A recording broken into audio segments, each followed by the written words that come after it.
Hello everyone, triple a bright academy के YouTube channel पर आप सभी का स्वागत है। आज हम फिर से कुछ इंपॉर्टेंट करंट अफेयर करेंगे। 6 अक्टूबर से लेके 12 अक्टूबर 2024 के हमें देखने को मिलते हैं। ठीक है, आई होप आपने पुरानी वाली वीडियो देखी होगी और पुरानी वाली वीडियो पे जो आपने करंट अफेयर पढ़ा होगा उस पर आपको कोई डाउट नहीं रहा होगा। और अब हम आगे बढ़ते हैं आज, और अगला सेक्शन आपका मतलब इस हफ्ते का करंट अफेयर हम स्टार्ट करते हैं। ठीक है, अब एक और बात, आप सबको पता है प्रीवियस क्वेश्चन आपको दिए जाते हैं, ये 5 ही क्वेश्चन है, आपने अटेम्प्ट करने हैं, आपने इसके आंसर देने हैं।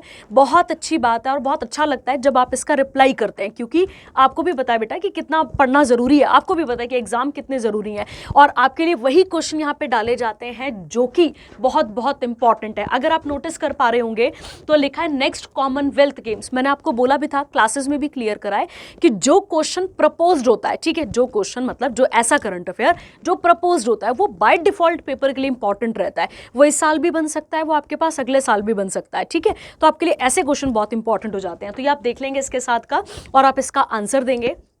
और अब हम आगे बढ़ते हैं पर्सन इन न्यूज, और किसके बारे में हम यहाँ पर बात करने जा रहे हैं, अपॉइंटमेंट्स के बारे में बात करने जा रहे हैं। ठीक है, चलिए तो पहला इंपॉर्टेंट करंट अफेयर स्टार्ट करते हैं। आपके पास क्या इसके चीज के बारे में क्या करंट अफेयर है, पूरा डिटेल में इसके बारे में समझते हैं। ठीक है, ध्यान देते हैं बच्चे, एक एक चीज पर ध्यान देंगे आप, और जो भी आपको एक्स्ट्रा बताया जाएगा वो आप साथ में ऐड करते रहेंगे। ठीक है, देखिए कहता है बच्चे, जमाइका के जो प्राइम मिनिस्टर हैं, क्या नाम है उनका, Andrew Holness, visit to India. ये कहां पर आए हैं, इंडिया आए हैं। तो एक क्वेश्चन तो सीधा बन गया कि जमाइका के जो प्रेसिडेंट हैं, प्राइम मिनिस्टर जो हैं, वो कहां पर आ चुके हैं आपके पास, वो इंडिया में आए हुए हैं। तो क्या नाम है उनका, तो एक याद रखेंगे आप, एंड्रयू, बस एंड्रयू इतना काफी है आपके लिए, इतना याद रखेंगे आप। कहते हैं ये प्राइम मिनिस्टर है जमाइका के, और ये कितने डेज के विजिट के लिए आए हैं, 4 दिन। और देखो बेटा, अब देखो बेटा, जब भी कोई कंट्री या एक कंट्री के लोग या दूसरी कंट्री से जब मिलते हैं तो वो बाय डिफॉल्ट डिप्लोमेटिक बातें होती हैं। डिप्लोमेटिक बोलने का मतलब है कि हम अपने रिलेशंस को ठीक करने की बात करते हैं, रिलेशंस में और क्या चीजें ठीक हो सकती हैं इनके बारे में बात करते हैं। तो यहां पे जो हमारा बायलैटरल टाइज है, अब किन किन एरियाज की बात हो रही है, तो पहला आपके पास इंपॉर्टेंट बन गया ट्रेड और इन्वेस्टमेंट, ये हमें पहला क्लियर हो गया। कहता है ये पहली एवर बायलैटरल विजिट है जब जमाइका के प्राइम मिनिस्टर कहां पर आए हैं, इंडिया। और क्या नाम है इनका, एंड्रयू, बस आपने एंड्रयू याद रखना है, इतना आपके लिए काफी है। कहता है Narendra Modi PM of India highlighted that India और जमाइका के जो रिलेशन है वो 4C पे डिपेंड करते हैं। किस पे डिपेंड करते हैं बच्चे, 4C पे डिपेंड करते हैं। सी का मतलब पहले का क्या लिखेंगे आप यहाँ पे, कल्चर, क्योंकि हम और जमाइका थोड़ा सा कल्चर एक्सचेंज करते हैं, समझेंगे कैसे। उसके बाद आप देखिए भाई, क्रिकेट के लिए हमारा भी प्यार है, उनके लिए उनका भी बहुत प्यार है। उसके अलावा कॉमनवेल्थ, अब इस लाइन को समझिए बच्चा, कॉमनवेल्थ को, क्यों, क्योंकि जमाइका भी किसके कंट्रोल में रहा है, तो आप याद रखेंगे किसके कंट्रोल में रहा है, यूनाइटेड किंगडम। यूके बोलने का मतलब हो गया, क्योंकि हम पे भी रूल किसने करा है, तो हम सबको पता है हम पे भी रूल किसने करा है, ब्रिटिशर्स ने ही।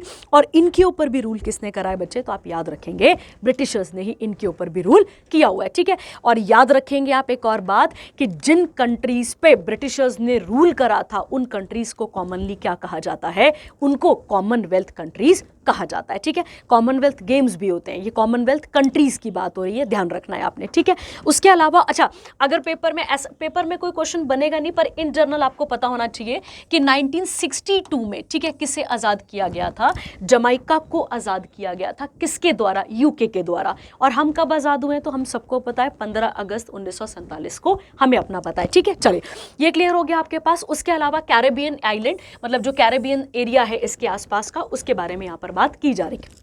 कहता है बच्चे, जमाइका और इंडिया एक्सचेंज 4 MOU एक्सचेंज हुए हैं। अब वो 4 मेमोरेंडम ऑफ अंडरस्टैंडिंग एक्सचेंज हुए हैं। पहला देखते हैं किसके ऊपर है। पहला है बच्चे कि डिजिटल पब्लिक इंफ्रास्ट्रक्चर, उसके बाद है कल्चरल एक्सचेंज, और किसके बारे में बात हुई है यहाँ पर, तो यहाँ पर बात हुई है किसके बारे में, स्पोर्ट्स के बारे में भी बात की गई है। ठीक है, तो ये आपके पास पहला इंपॉर्टेंट करंट अफेयर था, ये आपको यहाँ पर याद रखना है।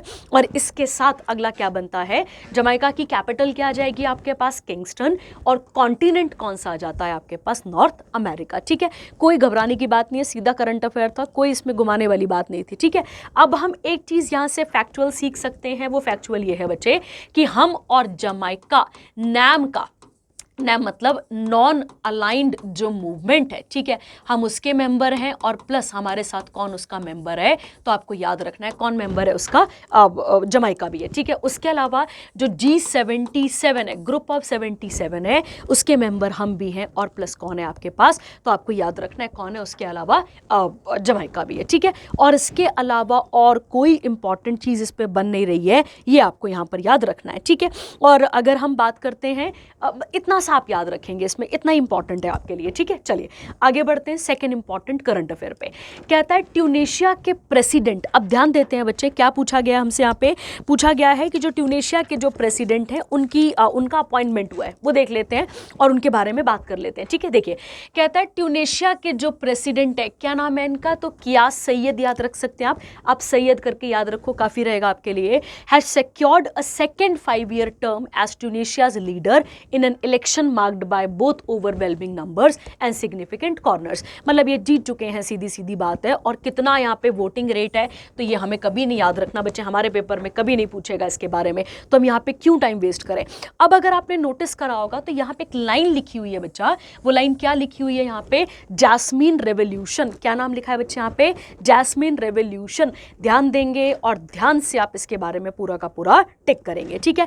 पहला क्वेश्चन क्या बन सकता है, ट्यूनेशिया कौन से कॉन्टिनेंट में आती है, तो आप क्या ध्यान देंगे, कौन सा कॉन्टिनेंट आ गया, अफ्रीका आ गया, ये आपको यहां पर क्लियर रखना है। सेकंड क्या बोला गया था बच्चे यहाँ पे, जैस्मीन रेवोल्यूशन के बारे में, तो आप यहां पे क्लियर रखेंगे जो जैस्मीन है, ठीक है, वो इनका नेशनल फ्लावर है, ठीक है, आप याद रखेंगे इनका नेशनल फ्लावर क्या आ जाता है, या नेशनल फ्लावर जो भी आप कहते होंगे वो क्या आ जाता है, तो वो आ जाता है ट्यूनेशिया का जैस्मीन आ जाता है, ये आपने यहां पर याद रखना है।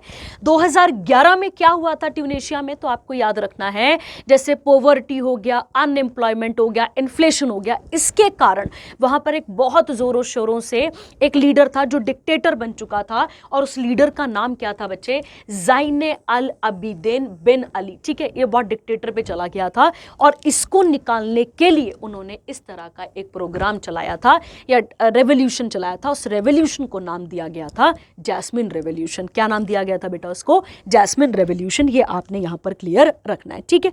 और अगर हम सबको पता हो तो मतलब बोलने का मतलब है इसी फूल को क्या बनाया गया था, सिंबल बनाया गया था इस रेवोल्यूशन का, ठीक है। अब फैक्ट सीखिए क्या चीज़ें रह सकती हैं। देखिए ट्यूनेशिया की अगर आप बात करते हैं तो ट्यूनेशिया जो है वो कौन से कॉन्टिनेंट में आता है, तो पहला आंसर निकला अफ्रीका। जब हम ट्यूनेशिया की बात करते हैं तो ट्यूनेशिया के नेशनल फ्लावर का नाम क्या है, जैस्मिन है, और जैस्मिन रेवोल्यूशन वहां पे चला था। और याद रखना है वो कब चला था बच्चे, 2011 में, ठीक है। क्यों, क्योंकि एक लीडर बहुत डिक्टेटरशिप में चला गया था, उसको निकालने के लिए इस पूरे के पूरे रेवोल्यूशन को चलाया गया था, और कोई इसमें भारी बात नहीं दिख रही है। अगला क्या कहता है बच्चे इसके साथ, और अभी कौन अपॉइंट हुए हैं, तो अभी कौन हुए हैं, कियास सैयद, इतना हमें यहां पर याद रखना है, ठीक है। करेंसी कैपिटल क्या आती है इसकी, ट्यूनिस, और करेंसी क्या आती है आपके पास, दिनार। और इसको इंडिपेंडेंट किससे मिली है, इंडिपेंडेंस किससे मिली है, फ्रांस से। मतलब जब मैं आपको मॉडर्न हिस्ट्री कराती हूं तो मैं आपको कई बार ये चीज क्लियर करती हूं। मैं कहती हूं कि 15th और 16th सेंचुरी में पुर्तगाल और स्पेन बहुत पावरफुल था। जब हम 17th और 18th सेंचुरी में आते हैं तो दो देश पावरफुल थे, ब्रिटेन और फ्रांस। उनमें होड़ मची हुई थी कि हमने कैसे कैसे करके क्या करना है, किन किन कंट्रीज पे हम कब्जा कर लें, ये होड़ थी उनके दिमाग में। उसी होड़ में ट्यूनेशिया किसके पास चला गया था, फ्रांस के पास चला गया था, आपने ये याद रखना है, ठीक है। और इसके अलावा क्या बन सकता है आपके पास यहाँ पे कि रेवोल्यूशन डे कब मनाते हैं, जैसे आज़ादी का दिन तो ये हो जाएगा ना बेटा 1956 वाला हो गया। पर अगर आपसे कभी पूछ ले कि अगर हम बात करते हैं ये रेवोल्यूशन चला कब था, तो आपको याद रखना है बच्चे ये रेवोल्यूशन कब चला था, 14th ऑफ जनवरी 2011 को चला था, ठीक है। ये आपने यहां पर याद रखना है, ठीक है। और जैस्मिन क्या है इनका बच्चे, तो आप याद रखेंगे नेशनल फ्लावर है, उनका नेशनल फ्लावर है, ठीक है। चलिए हो गया हमारे पास, अगला देखते हैं। अगला कहता है BCCI का एंटी करप्शन यूनिट चीफ। अब पहला तो आप सबको पता है BCCI का फुल फॉर्म क्या आता है अपने पास यहाँ पे, तो Board of Control for Cricket आ जाएगा आपके पास यहाँ पे, सॉरी BCCI होगा ना, हाँ BCCI, तो इसका फुल फॉर्म आपके पास क्या आ जाएगा, board of control of Indian cricket कह सकते हैं, या क्रिकेट इंडिया आप इसे कह सकते हैं, ये आपको यहाँ पर याद रखना है। और BCCI कब बना था बच्चे, तो हमें याद रखना है 1 दिसंबर 1928 को ये बना था। इसके हेडक्वार्टर कहाँ पर हैं, तो हम टिक करके आएंगे मुंबई महाराष्ट्र, ये हमें क्लियर रखना है, ठीक है। और दूसरा, इसके जो प्रेसिडेंट हैं वो कौन है अभी, तो इसके प्रेसिडेंट है रॉजर बिनी। कौन आते हैं बेटा इसके प्रेसिडेंट, रॉजर बिनी, ठीक है। अब हम क्या बात करने जा रहे हैं ये समझते हैं, ठीक है। क्या कहता है बच्चे कि जो BCCI है इसने अपॉइंट करा है एक रिटायर्ड IPS को, क्या नाम है उनका, शरद कुमार, और वो इस BCCI की बहुत सारी यूनिट होंगी, उसमें एक यूनिट होगी एंटी करप्शन यूनिट, उसके क्या बने हैं यहाँ पे, चीफ बने हैं। क्लियर हो गया। अब अगर हम इनकी बात करते हैं शरद कुमार की, तो इन्होंने NIA में काम किया हुआ है, जो नेशनल इन्वेस्टिगेशन एजेंसी है, ध्यान देते हैं, जो नेशनल इन्वेस्टिगेशन एजेंसी है उसके डायरेक्टर जनरल ये रहे हैं, ये आपने याद रखना है। उसके अलावा जो काउंटर टेररिज्म है, काउंटर टेररिज्म के विंग में इन्होंने काम कर रखा है, और साथ ही साथ जो सेंट्रल विजिलेंस कमीशन है, ध्यान देंगे, जो सेंट्रल विजिलेंस कमीशन है उसके विजिलेंस कमिश्नर भी रहे हैं। कौन, तो आपको याद रखना है शरद कुमार, ठीक है। तो आप ये याद रखेंगे यहां पर, ये बड़ा इंपॉर्टेंट करंट अफेयर आपके पास बन जाएगा, ठीक है। तो BCCI का जो करप्शन विंग है उसमें कौन अपॉइंट हुए हैं, तो आप याद रखेंगे शरद कुमार। और ये नॉर्मल व्यक्ति नहीं है, जिसने NIA पे भी बहुत काम किया हुआ है, उसके अलावा जो काउंटर टेररिज्म विंग है उसमें भी बहुत काम किया है, और सेंट्रल विजिलेंस कमीशन के भी ये विजिलेंस कमिश्नर रहे हैं, ठीक है। ये आपके लिए बहुत इंपॉर्टेंट बन गया, ये सीधा सीधा करंट अफेयर बन सकता है, ठीक है। अगला सेक्शन कौन सा आता है अब अपने पास यहाँ पे, awards and honours. Very very important current affair, very very important current affair. इस बार और अगली बार, मतलब अब ये रखो आप कि जब तक अब आपका 2025 के नोबेल प्राइज नहीं आते हैं तब तक ये करंट अफेयर मोस्ट इंपॉर्टेंट है, मोस्ट इंपॉर्टेंट है, ठीक है। चलिए तो बढ़ते हैं इसके साथ, और इसके बारे में डिटेल में हम यहाँ पर देखना भी शुरू करते हैं और बात करते हैं इसके बारे में, ठीक है। एक सेकेंड मुझे दीजिएगा।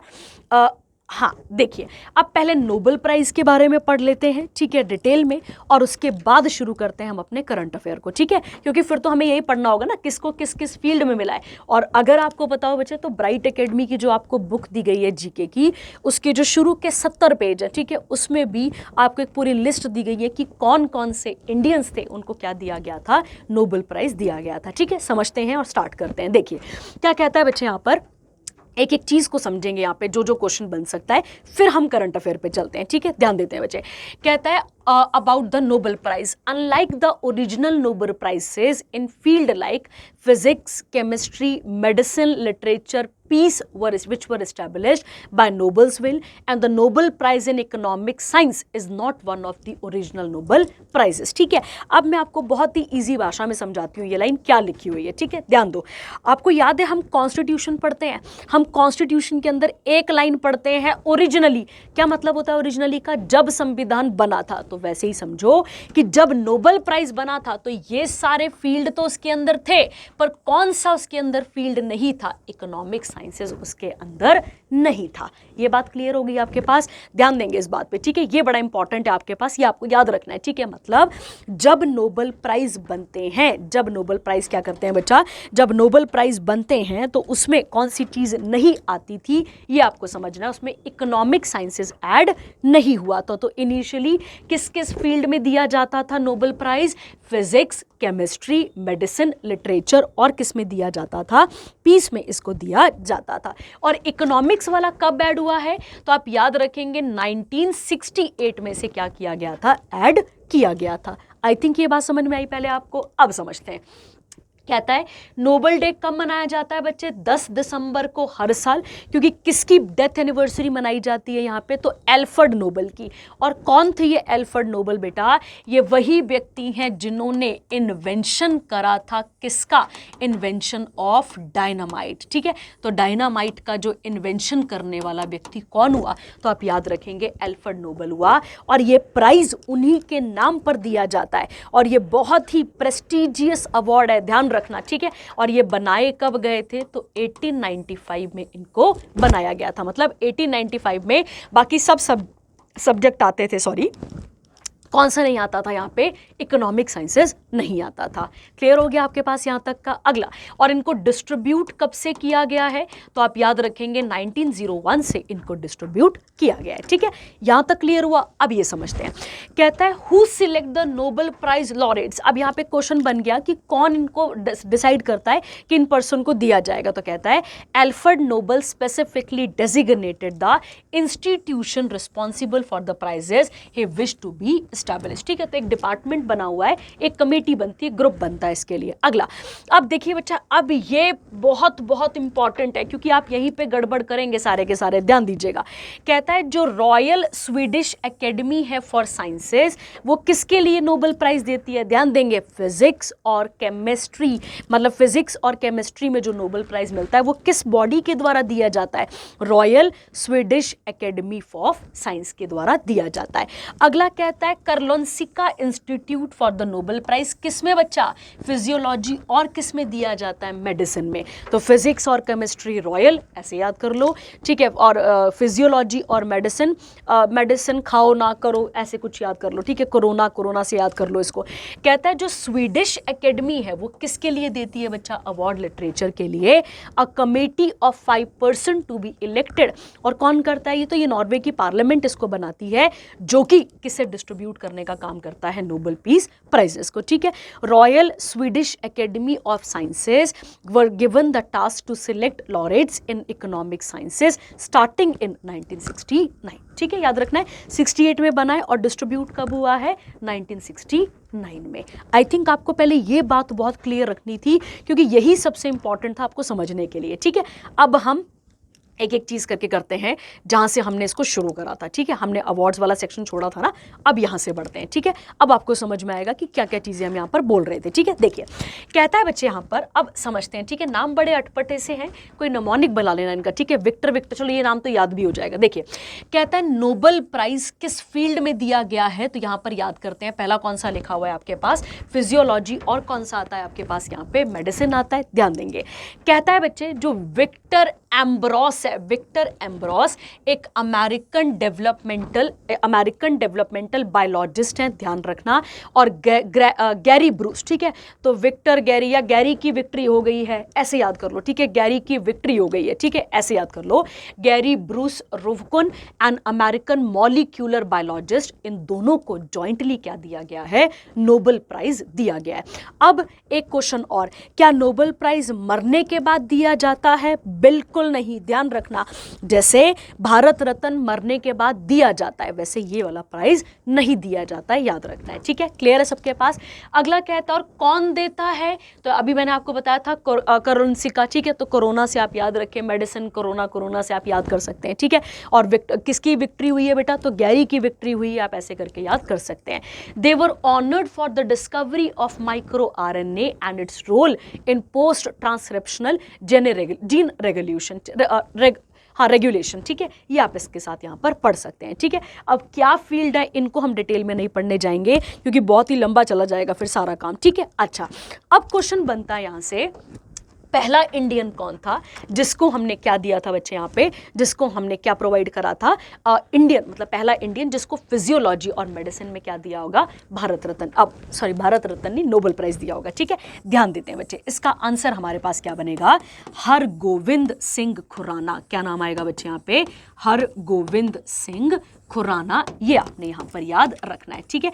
और हरगोविंद सिंह खुराना को किस फील्ड में दिया गया था ये नोबेल प्राइज, सॉरी, तो आप याद रखेंगे किस फील्ड में दिया गया था, मेडिसिन और फिजियोलॉजी में दिया गया था। और कब दिया गया था, 1968 में उनको ये इससे नवाजा गया था, ठीक है। आप पेपर उठाइए, ये क्वेश्चन आपके पास आया हुआ है, मैंने आपको और बता दिया कि ब्राइट की बुक में डिटेल में ये लिखा हुआ है आपके पास, ठीक है। चलिए अगला बढ़ते हैं, अगला देखते हैं। अगला आता है बच्चे Nobel prize in physics 2024।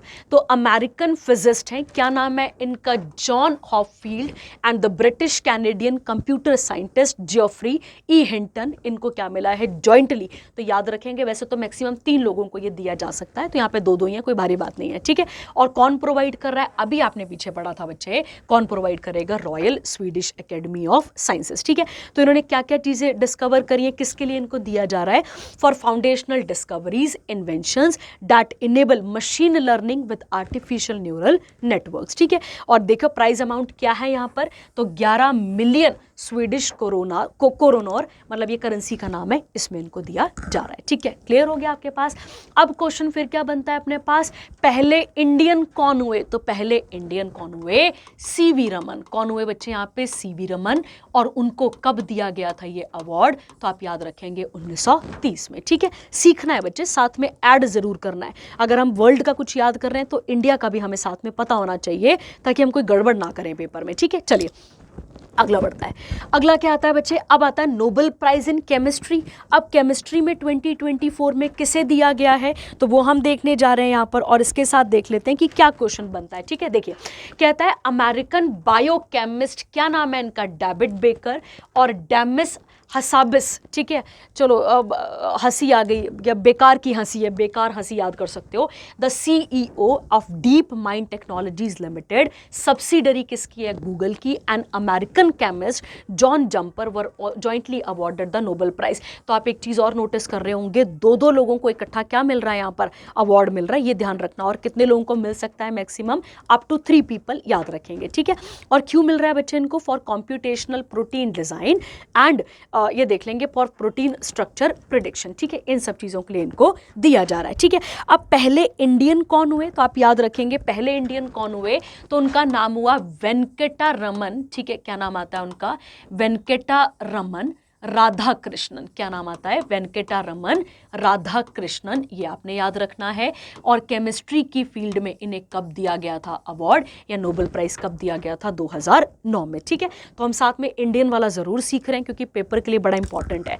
Literature जब भी आ जाता है, याद करिए किसको मिला था भाई, सबसे पहले रविंद्रनाथ टैगोर, ठीक है। सबको पता है रविंद्रनाथ टैगोर, और रविंद्रनाथ टैगोर को कब दिया गया था ये अवार्ड, 1913 में। और क्या नाम था उनकी किताब का, तो उनकी किताब का नाम था, या लिटरेचर का नाम क्या था, गीतांजलि, ठीक है। देखिए क्या लिखा है, कहता है यहां पर आपके पास, कहता है the Nobel prize in literature 2024 has been awarded to Han Kang, a prominent South Korean. अब हैंग कैंग बेटा, इनके नाम देखो कितने खतरनाक होते हैं, है ना, चलो याद भी रह जाएंगे। और इनके पोएटिक के लिए, इन सब चीज़ों के लिए इनको दिया गया है। अब देखिए एक और चीज़, कहता है before receiving the Nobel prize, इनको जो है वो 2016 का novel the Vegetarian which won the Man Booker prize, इसके लिए भी मिला है, ठीक है। तो ये आप यहाँ पर याद रखेंगे, ठीक है। हो गया आपके पास ये वाला भी। अगला बढ़ते हैं, अगला देखते हैं, ठीक है। अगला क्या आता है, अगला आता है नोबेल पीस प्राइज, ठीक है। ध्यान देते हैं, नोबेल पीस प्राइज जो है, कहता है Norwegian Nobel committee has decided to award Nobel peace prize. अब मुझे बताइएगा जरा सा, नोबेल पीस प्राइज इंडिया में किसको मिला था सबसे पहले, तो आपको याद होगा शायद, और आपको पता भी होगा, मदर टेरेसा को। किसको मिला था बच्चे यहाँ पे, मदर टेरेसा। और कब मिला था, तो 1979 के लिए, 79 में इनको किस चीज़ के लिए मिला था, पीस के लिए अवार्ड ये दिया गया था। ये आपने यहाँ पर याद रखना है, ठीक है। उसके अलावा अगर हम बात करते हैं और किसे मिला है बच्चे यहाँ पर अभी, तो जापानीज एक ऑर्गेनाइजेशन है जिसका नाम क्या है, निहोन हिदानक्यो, ठीक है। ये आप याद रखेंगे। और जैसे हिबाकुशा। अच्छा एक और चीज़ देखिए, आपको याद है हिरोशिमा डे हमने पढ़ा था, नागासाकी डे हमने पढ़ा था। ये 2 वो बड़े इवेंट हैं हमारे इतिहास को तो नहीं, जापान के इतिहास के, जो बड़े इंपॉर्टेंट रहे हैं। हिरोशिमा हम कब मनाते हैं बच्चा, 6 अगस्त को, हिरोशिमा डे मतलब ना खुशी का दिन तो नहीं है। और नागासाकी हम कब मनाते हैं, 9 अगस्त को मनाया जाता है, ठीक है। और इसमें क्या बोला गया था, इसको क्यों दिया गया है, is receiving peace prize for its efforts to achieve a world free of nuclear weapon for demonstrated. सबको पता है बच्चे न्यूक्लियर से क्या क्या प्रॉब्लम होती है, ये हम सबको पता है, ठीक है। चलिए अगला देखते हैं, अब आता है इकोनॉमिक्स में। अब आपके दिमाग में आएगा कि इकोनॉमिक्स में पहली बार किसी इंडियन को भी तो मिला होगा, तो आपको याद रखना है इंडियन कौन थे सबसे पहले, अमर्त्य सेन। क्या नाम था इनका, अमर्त्य सेन, और इनको इकोनॉमिक्स के लिए मिला था कब, 1998 में। ये आपने यहाँ पर याद रखना है। तो आपने साथ साथ में इंडियन वाले मेंशन करने ही करने हैं, ध्यान रखना है आपने, इंडियन वाले बिल्कुल मेंशन करने ही करने हैं, ठीक है। चलिए अब एक और देखते हैं, है ना, अब एक और क्या क्वेश्चन बनता है इसके साथ देख लेते हैं। देखिए क्या कहता है, कहता है Royal Swedish Academy of sciences award कर रही है किसको, तो क्या नाम आता है, awarded the Sveriges Riksbank prize in economic science in memory of Alfred Nobel. US based किसको मिलने जा रहा है, ये डेरन, और यहाँ पे क्या नाम, दो लोग हैं यहाँ पर, तीन लोग हैं सॉरी, जेम्स आ जाएगा और एक आ जाएगा साइमन। तो याद रखना डरो जेम्स और साइमन से, तो ऐसे याद कर लेना, ठीक है, डरो जेम्स और साइमन से, ये आप देख लेंगे। अब इनको क्यों दिया जा रहा है बच्चे, कि why are some nations rich and while some others are remain poor, ठीक है। तो सोसाइटी के बारे में, मतलब जो इकोनॉमिक्स है उसके बारे में बताने की कोशिश कर रहे हैं। कहता है the Nobel prize in economic sciences कब बना था, मैंने अभी आपको थोड़ी देर पहले बताया था 1968 में। किसके नाम पर बनता है, अल्फ्रेड नोबेल। क्या इन्वेंट करा था इन्होंने, डायनामाइट, बताया था मैंने अभी आपको। And it is officially called the Sveriges Riksbank prize in economic sciences. किसकी याद में मना रहे हैं ये, अल्फ्रेड नोबेल की याद में, ठीक है। क्लियर हो गया आपके पास, ये आपको यहाँ पर याद रखना था, ठीक है। चलिए, तो ये था आपके पास एक इंपॉर्टेंट करंट अफेयर, किससे रिलेटेड, पूरा का पूरा नोबेल प्राइज से, ये कंप्लीट हो जाता है, ठीक है। अगला देखते हैं, अगला आता है माइदोरी प्राइज, ठीक है। अब क्या क्वेश्चन है ये, पहले मिलता किसको है, क्या मिल रहा है ये, ठीक है, समझते हैं। कहता है ये किस फील्ड में दिया जाता है, समझिए यहाँ पे क्या लिखा हुआ है, बायोडाइवर्सिटी कंजर्वेशन एंड सस्टेनेबिलिटी, इसके लिए दिया जाता है, सीधी बात है, ठीक है। तो मतलब बायोडाइवर्सिटी से रिलेटेड है ये, और किसे दिया गया है, तो क्या लिखा है यहाँ पे, देखो, वीरा वोरोनोवा या वीरा वोरोनोवा ऑफ कजाकिस्तान एंड यसाबेल अगस्टीना, ये कहाँ से आती हैं, पेरू से आते हैं, इनको ये अवार्ड दिया गया है।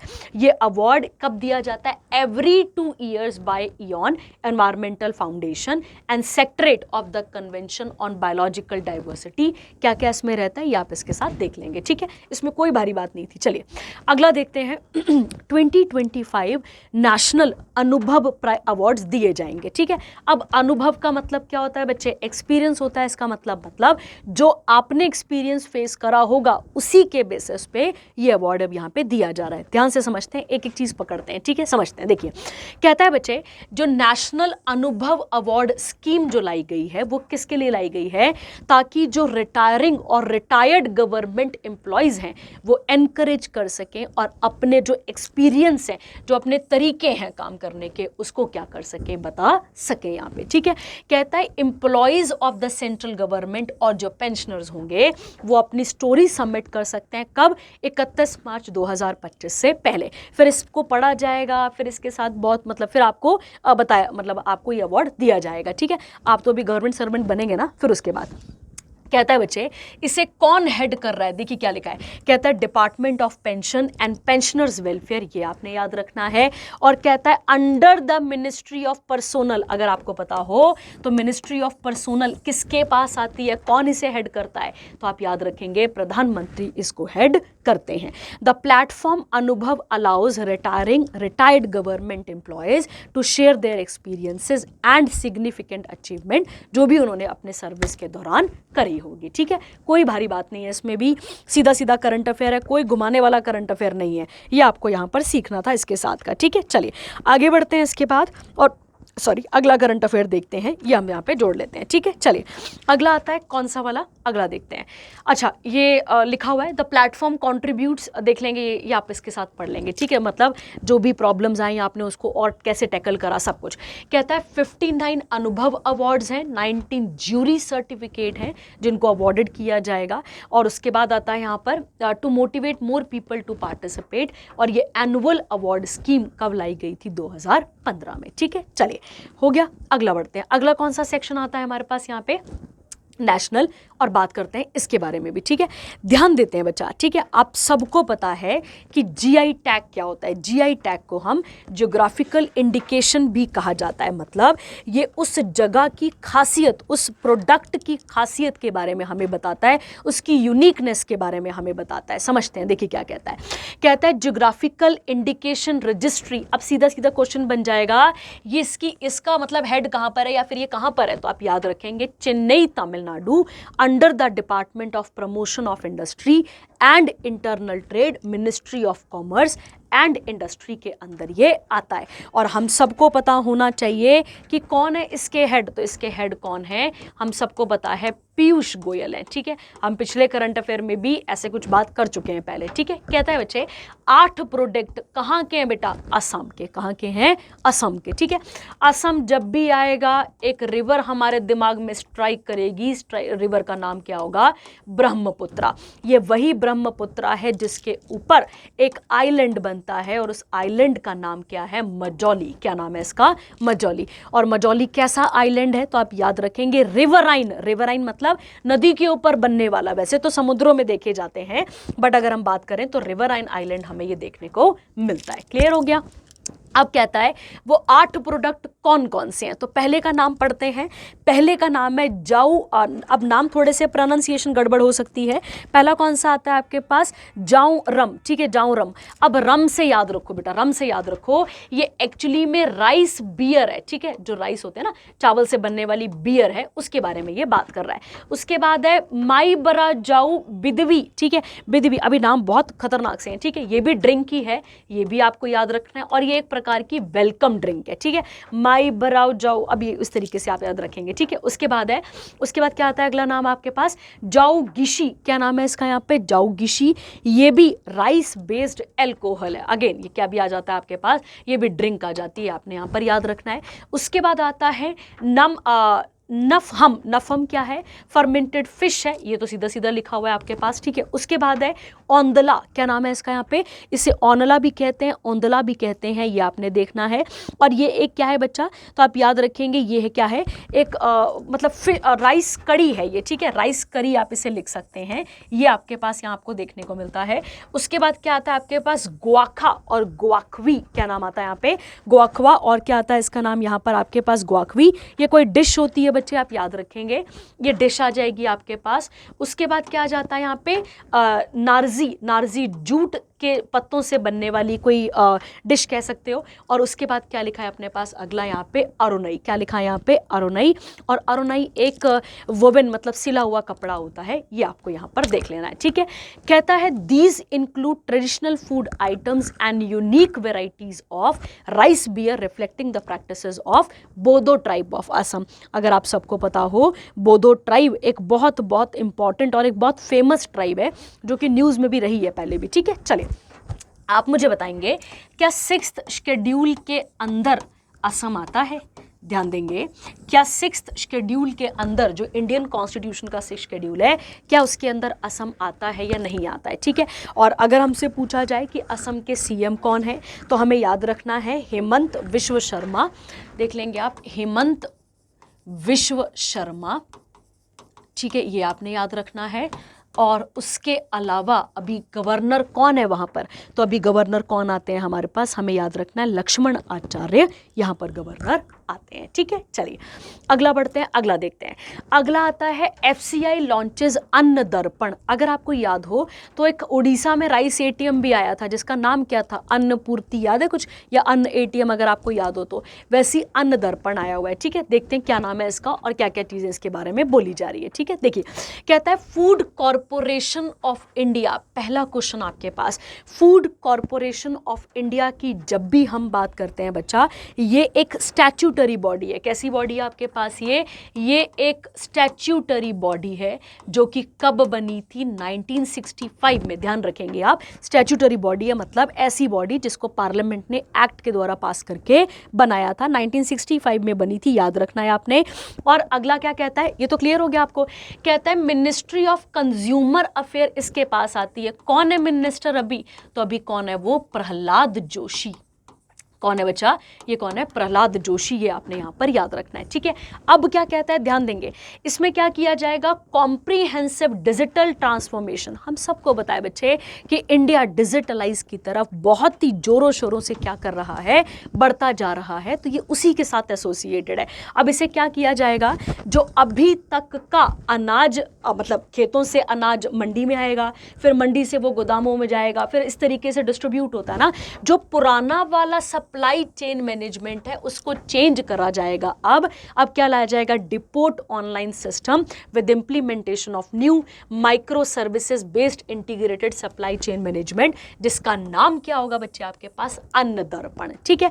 अब इस सिस्टम के अंदर क्या किया जाएगा बच्चे? जो सप्लाई चेन ऑपरेशन है, मतलब खेतों से लेकर आना, मतलब खेतों से मतलब गेहूं कटने के बाद गेहूं को लेकर आना, उसके साथ साथ उसको गोदामों तक पहुंचाना, मंडी मिल हर चीज तक पहुंचाना, ये सब इसके अंदर किया जाएगा, ठीक है। और ऐसा करने में एफसीआई की मदद कौन कर रहा है? तो आप याद रखेंगे कॉफरेज लिमिटेड, एक कह सकते हैं आप ऑर्गेनाइजेशन है, या फिर ऐसा कह सकते हैं कंपनी है, जो इसकी मदद कर रही है। किसकी? एफसीआई की, इस काम को करने के लिए, ठीक है। और कोई भारी बात नहीं है इसमें, ठीक है। चलिए अगला कहता है 10 साल हो गए किसके? स्वच्छ भारत अभियान के। कितने साल हो गए भाई? स्वच्छ भारत अभियान के 10 साल हो गए पूरे, ठीक है। देखते हैं बच्चा क्या कहता है। हम सबको पता है इसे क्लीन इंडिया मिशन भी कहा जाता है। क्या कहा जाता है इसे? क्लीन इंडिया मिशन भी इसे कहा जाता है, ठीक है। ये आपने यहाँ पर याद रखना है। कहता है प्राइम मिनिस्टर नरेंद्र मोदी ने पार्टिसिपेट करा है स्वच्छ भारत दिवस। और कब मनाते हैं बेटा इसको हम? तो हम कब मनाते हैं? 2 अक्टूबर को। और 2 अक्टूबर किसकी बर्थ एनिवर्सरी आती है? महात्मा गांधी की बर्थ एनिवर्सरी आती है, ये आपने याद रखना है। और इसका अभी कौन सी वाली बर्थ एनिवर्सरी थी? तो 155th सॉरी, ये आपने यहाँ पर याद रखनी थी, ठीक है। और हम सबको पता है अगर 10 साल पूरे हो चुके हैं तो ये स्कीम कब लाई गई होगी? 2014 में स्कीम को क्या किया गया था? लाया गया था। और इसके अंदर क्या मेन एम था बच्चे? आप सबको पता होगा जो सैनिटेशन की प्रॉब्लम थी, ओपन डेफिकेशन जिसे कहा जाता है, इन सबको खत्म करना था। और भी बहुत सारे इसके अंदर प्रोग्राम थे, वो आप इसके साथ यहाँ पर देख लेंगे। और ये स्कीम कब लाई गई थी बच्चा? तो 2014 में। आप सबको पता है एक है स्वच्छ भारत मिशन, रूरल भी है, मतलब रूरल एरियाज के लिए था। स्वच्छ भारत मिशन एक किसके लिए था? अर्बन के लिए भी था। ये तो आपने याद रखना है, ठीक है। चलिए अगला देखते हैं। अगला आता है MOH and FW increases monthly nutrition support for TB patient to for rupees, कितना बोला गया है यहाँ पे? For TB patient to rupees कितना बोला गया यहाँ पे? 1000, ठीक है। चलिए बात करते हैं इसके बारे में भी और समझते हैं क्या बोला गया है बच्चे, ठीक है। देखिए कहता है बच्चे यहाँ पे जो हमारे हेल्थ मिनिस्टर हैं, क्या नाम है उनका? जगत प्रकाश नड्डा, याद रखना है आपने। इन्होंने क्या बोला है? इन्होंने अनाउंसमेंट करा है कि जो बच्चे या जो भी लोग हैं जो TB से जूझ रहे हैं, उनके न्यूट्रिशन को क्या करना है? यहाँ पर बढ़ाना है, ठीक है। मतलब इस बीमारी से हमें निजात पानी है। अगर आपको पता हो तो TB को एलिमिनेट करने की बात की थी हमने कब तक? तो 2025 तक, ये आपको यहाँ पर देखना है। कहता है निसाक्ष्य, अब ये बड़ा इंपॉर्टेंट है, निसाक्ष्य पोषण योजना जो है, इसके अंदर क्या किया गया है? न्यूट्रिशनल सपोर्ट को बढ़ा दिया गया है, जिसमें पहले 500 रुपये पर मंथ मिलता था, अब कितनी बात की गई है यहाँ पे? 1000 पर मंथ पर पेशेंट फॉर TB पेशेंट्स, ये आपने यहाँ पर याद रखना है, ठीक है। उसके अलावा there will be introduction of energy dense nutritional supplementation for all patient with the body mass index, जिनका कितना बॉडी मास इंडेक्स है? 18.5 किलोग्राम मीटर स्क्वायर से क्या है?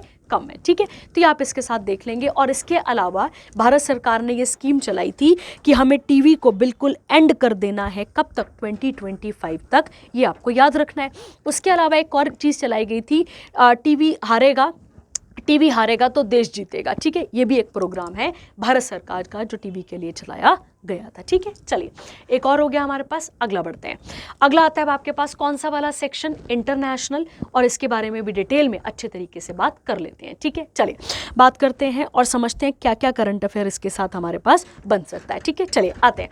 कहता है बच्चे इंडिया ने ज्वाइन कर लिया है international medical device regulatory forum को। ये इंपॉर्टेंट हो गया आपके पास पहला, याद करिए। इससे पहले हमारे पास एक बिग कैट अलायंस था, वो भी हमने क्या किया था? ज्वाइन करा करा था, और इस बार हमने किसे ज्वाइन करा है, international medical device regulator forum को क्या कर लिया है, ज्वाइन कर लिया है। ठीक है, अब ये क्या है समझते हैं। यहाँ पे हम इसके एफिलिएट मेंबर बन चुके हैं as the Central Drugs Standard Control Organisation under the Ministry of Health and Family Welfare. अभी हमने पढ़ा किसके पास है ये मंत्रालय, तो जगत प्रकाश नड्डा के पास ये मंत्रालय है।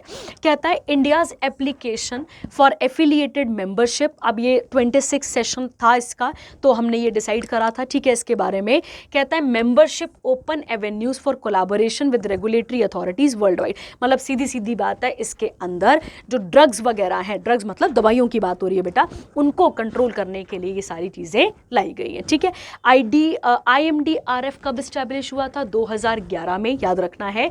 और इसका मेन एम क्या है, जो मेडिकल डिवाइसेस हैं उनको मतलब कि हार्मनी, कन्वर्जेंस, अगर मुझे ज़रूरत है तो हम आपको प्रोवाइड करेंगे। ठीक है, इस तरीके मुझे ज़रूरत है तो फिर आप मुझे, एक कंट्री दूसरी कंट्री को मदद करेगी, इस तरीके से ये वाली बात यहाँ पर की गई थी। ठीक है, चलिए, और अगला इसी के साथ अब आगे देख लेते हैं इसकी मेंबरशिप किस किस के पास है।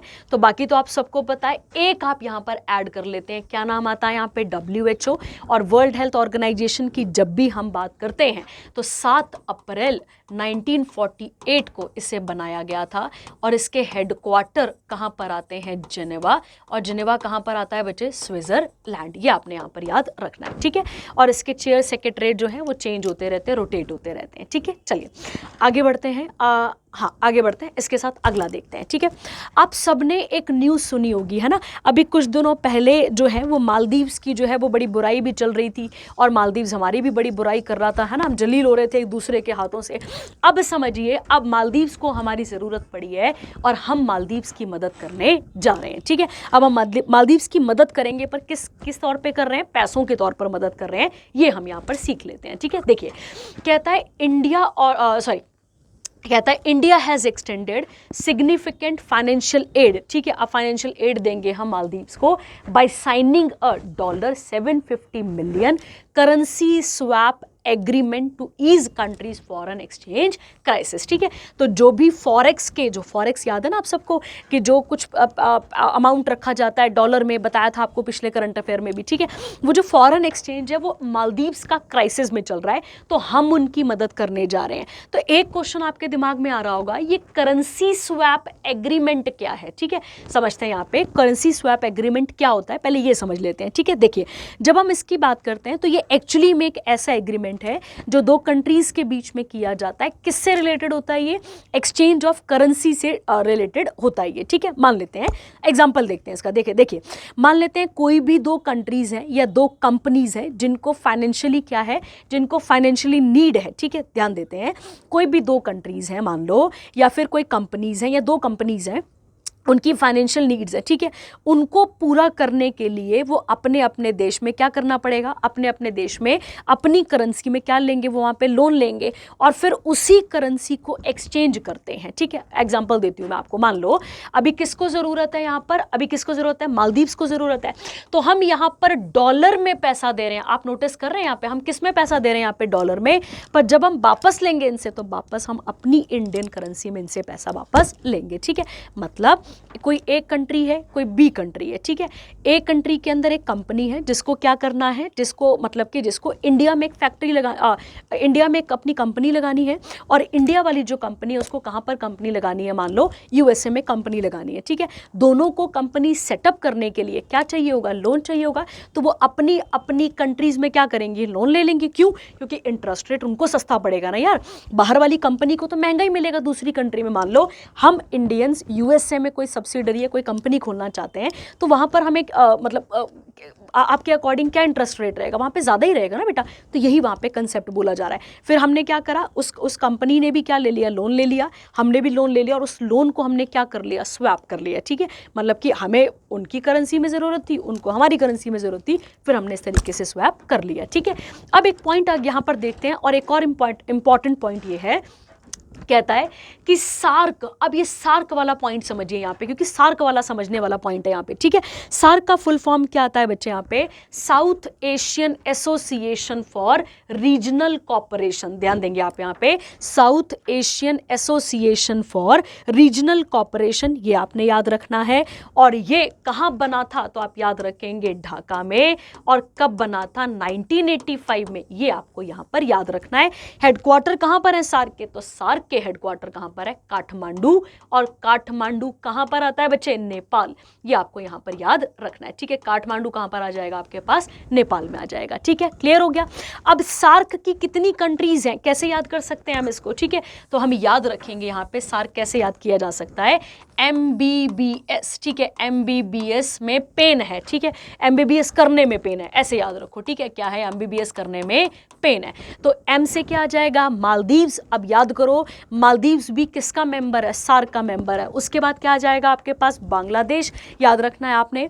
उसके अलावा आ जाएगा भूटान, ठीक है। अब यहाँ पे मैं लिख देती हूँ छोटा छोटा सा, ताकि आप ठीक कर पाएं इसको, ठीक है। कौन सा आता है यहाँ पे, मालदीव्स। मालदीव्स के बाद कौन सा आ जाता है आपके पास यहाँ पे, बांग्लादेश। बांग्लादेश के बाद आप देखेंगे भूटान आ जाता है। भूटान के साथ कौन आ जाता है बच्चे यहाँ पे, श्रीलंका। श्रीलंका के बाद P से आ जाएगा आपके पास पाकिस्तान, ठीक है। A से क्या आ जाएगा आपके पास यहाँ पर, अफगानिस्तान, ठीक है। I से आ गए हम, और N से आ गया नेपाल। N से क्या आ जाएगा बच्चे यहाँ पे, नेपाल। तो ये आपने यहाँ पर याद रखना है, ठीक है। तो ये अब देखो बेटा, अब ये तो आपको समझ में आया। अब कहता है यहाँ पर कि ऐसी भी बहुत सारी कंट्रीज हैं। अब देखो समझो यहाँ पे क्या लिखा था, कहता है दिस इंक्लूड और $40 मिलियन का स्वैप हुआ है, एंड एडिशनल 3000 करोड़ का। उसके अलावा अंडर द सार्क कंट्री, मतलब इन कंट्रीज को भी अगर पैसों की जरूरत पड़ती होगी आपस में, या सार्क कंट्रीज को भी आपस में पैसों की जरूरत पड़ती होगी, तो ये भी क्या करते होंगे, करेंसी स्वैप करते होंगे। और ये हमारे RBI ने भी इस चीज को कंफर्म करके रखा हुआ है। कहता है the agreement was sealed during a meeting between Narendra Modi और मालदीव के प्रेसिडेंट आए हुए हैं, जिनका नाम क्या है, मोहम्मद मुइजू, याद रखेंगे आप। और कितने दिन के विजिट के लिए आए हुए थे हमारे पास यहाँ पे, 5 दिन के लिए, याद रखना है आपने। बोथ लीडर्स डिस्कस्ड की इकोनॉमिक सिक्योरिटी कोलैबोरेशन, और उसके साथ साथ फिर अपना पार्टनरशिप के बारे में भी बात की गई है, ठीक है, याद रखेंगे आप। उसके बाद है करेंसी स्वैप जो है, एम्स टू ब्लोस्टर द मालदीव्स का फॉरेन एक्सचेंज रिजर्व ठीक किया जाएगा। वैसे तो भैया बहुत प्रॉब्लम थी, और आपको पता ही होना चाहिए जो मालदीव का प्रेसिडेंट है वो चाइना के साथ बहुत अच्छे रिलेशन रखता है अपने, ठीक है। पर चलो चाइना ने यहाँ पर अब कर दिया है थोड़ा सा गड़बड़, है ना, ये आप इसके साथ देख लेंगे, ठीक है। चलिए अब एक और चीज़ हम यहाँ पे सीख सकते हैं, वो ज्योग्राफी के पेपर में बन सकता है आपके पास। आप सबको पता होगा कि अगर हम इंडिया को देखते हैं इस तरफ में, तो यहाँ कहीं पे अपने पास लक्षद्वीप आता है, इसके ठीक नीचे अपने पास कौन सा एरिया आता है, मालदीव्स आता है। अब यहाँ पे सोचिए और देखिए ज़रा सा, इसी लक्षद्वीप में एक आइलैंड आता है छोटा सा, क्या नाम है उसका, मिनिकॉय। मिनिकॉय और मालदीव्स को एक इमेजिनरी लाइन या 8 डिग्री चैनल क्या करता है बच्चे, सेपरेट करता है। ध्यान देना है आपने, ठीक है। तो मालदीव्स और जो अगर हम बात करें मिनिकॉय जो कि लक्षद्वीप में आता है, इसको सेपरेट कौन करता है, तो आप याद रखेंगे 8 डिग्री चैनल इसको सेपरेट करता है, ठीक है। ये आपने यहाँ पर याद रखना है, ठीक है। और ये शुरू में तो उन्हीं को फेवर कर रहे थे, पर चलो अब थोड़ा सा उनको याद आ गया है हमारे लिए, तो फिर वापस आ गए हैं, ठीक है। चलिए आगे बढ़ते हैं इसके बाद। और ऐसा नहीं है बच्चे कि मालदीव्स की हमने पहली बार मदद करी है, इससे पहले भी हम बहुत बार मदद कर चुके हैं, ठीक है। चलिए अगला क्या कहता है, अगला समझते हैं। कहता है 77th वर्ल्ड हेल्थ ऑर्गेनाइजेशन की क्या होने जा रही है बच्चा, यहाँ पर कमेटी बनी है, रीजनल कमेटी बनी है फॉर साउथ ईस्ट एशिया। कहता है यहाँ पर 77th रीजनल कमेटी, ध्यान देना, साउथ ईस्ट एशिया के लिए बनाई गई है। और कहाँ पर हो रही है इसकी मीटिंग, नई दिल्ली में, जिसमें दुनिया भर के हेल्थ लीडर्स क्या करेंगे, जाएंगे। अब यहाँ पर ये इंपॉर्टेंट है, ठीक है। कहता है JP नड्डा जो कि इंडिया के जो मिनिस्टर ऑफ हेल्थ हैं, इनको इलेक्ट किया गया है एज क्या बना जाएगा इनको यहाँ पे चेयरपर्सन, किस सेशन का, 77th सेशन का, जो कि हेल्थ पॉलिसी और वगैरह वगैरह इनके बारे में बात करेंगे, ठीक है। चलिए और कुछ नहीं, अभी हमने WHO के बारे में पढ़ लिया पहले ही। अगला देखते हैं। अब देखो बेटा, जैसे जैसे जो ज़मीन है, ठीक है, ज़मीन तो उतनी है ना शुरू से ही, ठीक है, जो ज़मीन है, ज़मीन बोलने का मतलब है अर्थ पे जो एरिया है वो तो उतना ही रहा ना, ठीक है, हमेशा के लिए। पर हमारा प्रेशर क्या होता जा रहा है, वहाँ पर बढ़ता जा रहा है ना, इंसान बढ़ रहे हैं तो प्रेशर बढ़ रहा है। तो यहाँ पर आप देखते हैं क्या हुआ है, इसके बारे में भी समझ लेते हैं। जो हॉर्स रेसिंग है सिंगापुर की वो ख़त्म होने जा रही है, याद रखेंगे आप। और क्यों ख़त्म हो रही है इसके बारे में ही बात करते हैं, समझते हैं।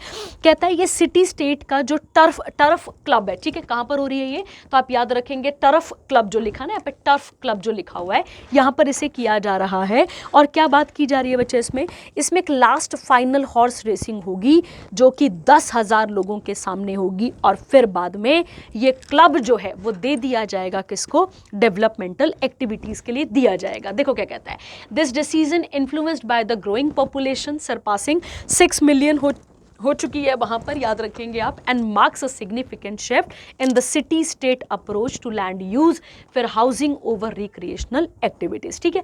तो ये एक बहुत मतलब एक सैड है ये बात, ठीक है, क्योंकि हमारा प्रेशर बढ़ रहा है, ये हमें यहाँ पर याद रखना है, ठीक है। करेंसी क्या आती है सिंगापुर की, तो आप याद रखेंगे सिंगापुर डॉलर। और करेंसी कैपिटल क्या आती है बच्चा इसकी, तो आप याद रखेंगे सिंगापुर, ठीक है, ये आपने यहाँ पर याद रखना है। चलिए अगला, हमारी द्रौपदी मुर्मू जो है वो कहाँ गई हैं, वो अफ्रीका गई हुई हैं, ठीक है। अब ये देख लेते हैं इसको, और ये इंपॉर्टेंट करंट अफेयर रहेगा, कहाँ कहाँ कब कब गई हैं, तो ये आप इसके साथ देखेंगे, ठीक है। एक्चुअली में जब G20 समिट हुई थी, जब क्या हुई थी अपने पास G20 समिट हुई थी, तभी इन सब चीज़ों के बारे में बातें की गई थी, और बस अब उसी को कैरी फॉरवर्ड किया जा रहा है, ठीक है। देखिए कहता है प्रेसिडेंट द्रौपदी मुर्मू कहाँ जाएंगी बच्चे, अल्जीरिया, उसके बाद है मॉरिटियाना, और उसके बाद है मलावी इन अक्टूबर, ठीक है। तो कहाँ कहाँ जा रही हैं, अल्जीरिया, मॉरिटानिया, और उसके बाद क्या आता है आपके पास, मलावी, ये आपने याद रखना है। और कब से कब तक जा रही हैं, तो 13 से लेके 19 अक्टूबर के बीच में ये यहाँ पर जाएंगी, ठीक है, मतलब चली गई हैं अब तो, है ना, अब उधर ही होंगी अभी तो, ये आप देख लेंगे इसके साथ। कहता है this marks the first ever visit by Indian head of state. अब एक क्वेश्चन और निकालिए, हमारे राष्ट्रपति को हेड ऑफ द स्टेट भी कहा जाता है, स्टेट नहीं, कंट्री की बात हो रही है। कहता है to these 3 African nations president Murmu will begin her trip in Algeria where she will hold bilateral talks with president, क्या नाम है इनका, अब्देल माजिद टेबोने, ठीक है। तो ये आप देख लेंगे इसके साथ, इनके साथ एक मीटिंग होगी इनकी, जिसके ऊपर बेटा पूरी कोशिश है कि वो ऑयल गैस जो है अपने पास, ऑयल एंड गैस है, डिफेंस है, इन सब के बारे में वहाँ पर बात कर आएंगी, ठीक है। डिफेंस हो गया, स्पेस हो गया, इन सब चीज़ों के बारे में वहाँ पर बात करेंगी, ठीक है। उसके बाद है अगली विजिट उनकी कहाँ पर होगी, मॉरिटानिया में, जो कि अगर हम बात करते हैं, जो कि इस एरिया में जाएंगी, और 16 अक्टूबर के आसपास यहाँ पर जाएंगी, और वहाँ के भी प्रेसिडेंट से मिलेंगी। क्या नाम है इनका यहाँ पर, तो मोहम्मद, अब बेटा बहुत ही खतरनाक है, देखो अब ये गजनी करके आ रहा है, तो गजनी करके याद कर लो।